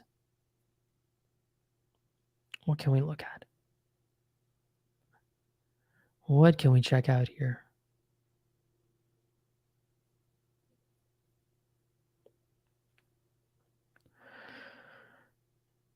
All right. As far as additions go, we probably need right wing plus depth, center midfielder, left wing striker. I like the idea of having at least one more UCL experienced player. That would help for sure, having a player that is experienced in the Champions League. I mean, look at Thiago Silva's impact at Chelsea. I think one of the reasons why Milan wouldn't have signed and brought back Thiago Silva, even though he would have wanted to come back to Milan, probably was his wages and his age to some degree. And that experience, that Champions League experience that he brought to Chelsea, got them a Champions League trophy. Being that leader of that team, I think it would really help Milan to have someone of a similar profile come in. So looking at this specifically, we probably need a right winger. No debate about that. Messias and Salamakers are going to struggle to cut it. That's the reality. Plus depth. So the depth would be in the department of the central midfielder. Yes, right now we only have Tonali and Benacer. If one of them is not playing, Milan's just not the same. And if you have to give them breaks, it breaks the flow because today Tonali and Benacer played together, but they just didn't look the same because over the past few games, they haven't played together. So now they're out of sync to some degree of how they play. So yeah, you need better quality depth. So central midfielder, left winger. Why would you bring a left winger though? I mean, we have Leao. Rebic is a decent backup. So I don't know if I wouldn't really sign. I wouldn't spend money on a left winger. I would spend money on if you're talking about a left back for Teo, a vice Teo Hernandez, I agree with you fully there. Because Fode Ballo-Touré is not cutting it. I try to support all Milan players. I cannot support Ballo-Touré. He might be one of the players that I don't dislike any of the guys, but he might be one of the players that I've come pretty close to disliking, I guess, because it's just not cutting it. His quality is just not what Milan needs it to be. How many Milan tops do you... Oh, I have two Milan tops, but I need more. I need more Milan, merch. Funny thing is we buy CDK for that Champions League experience. True. I mean, he's a player who scored against Paris Saint-Germain last season. That famous goal against Donnarumma through, I think, between his legs. And now here we are sitting, waiting for him to get at least a single assist for Milan. One assist for CDK since he's joined the club. What do you say, guys?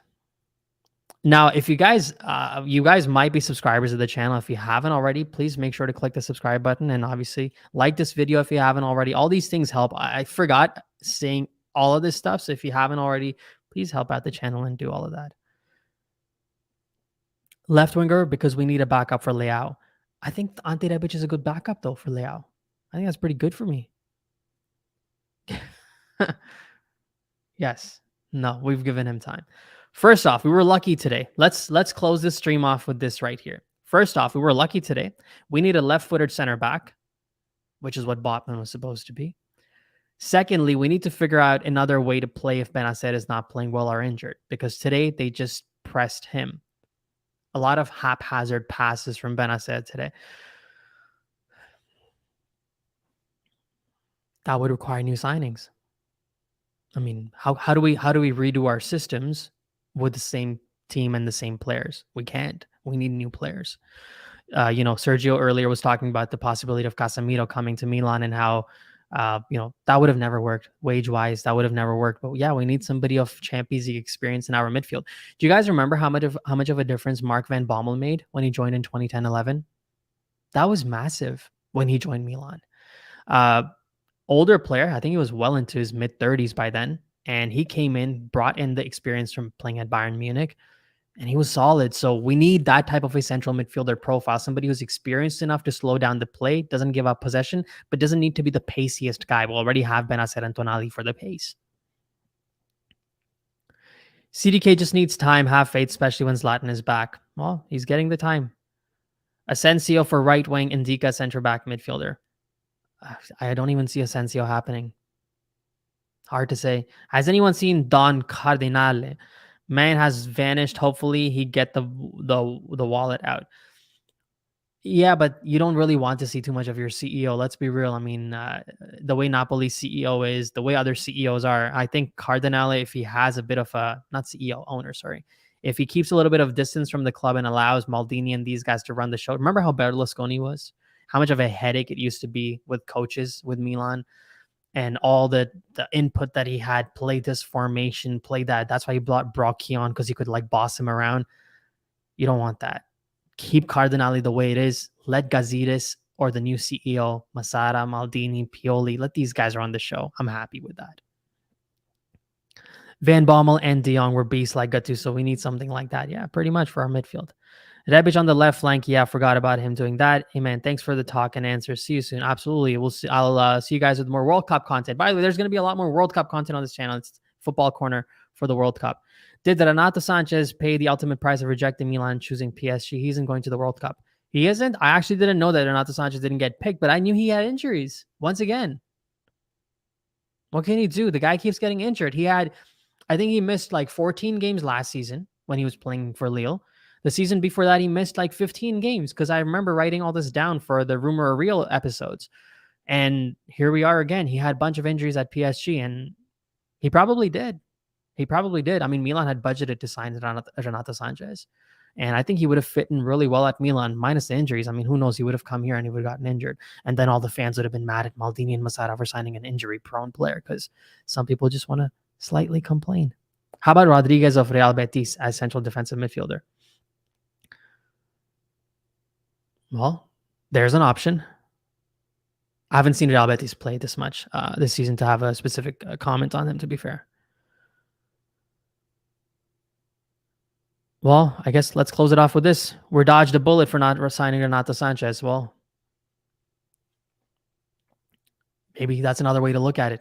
He has been injury prone. All right, guys, I really appreciate you guys watching. Milan went 2-1. Sergio from Buzz Football. Check out his channel. Lots of World Cup specific content coming up on Football Corner now. It's going to be about the World Cup. Season is over. Maybe I'll throw in some Milan videos here and there if we have to. Maybe we can keep an eye on all the Milan players, and if they do anything special in the World Cup performances, we'll make a video about that. But lots of football content coming up about the World Cup. So I appreciate you guys watching today. You guys have been amazing for all your support, for all your comments, everything. I seriously really appreciate that. So once again, guys, big win for Milan. Lucky win for Milan, but 3 points is 3 points. We sit in second place. Still sit in second place. Lazio has a game in hand, but we're second place. So we're staying at least as close as possible now to Napoli, 8 points behind. And yeah, we'll pick it up. As I said, lots of World Cup content coming, so keep an eye out for that. And I really appreciate it, guys. As always, Forza Milan, grazie mille, e ciao.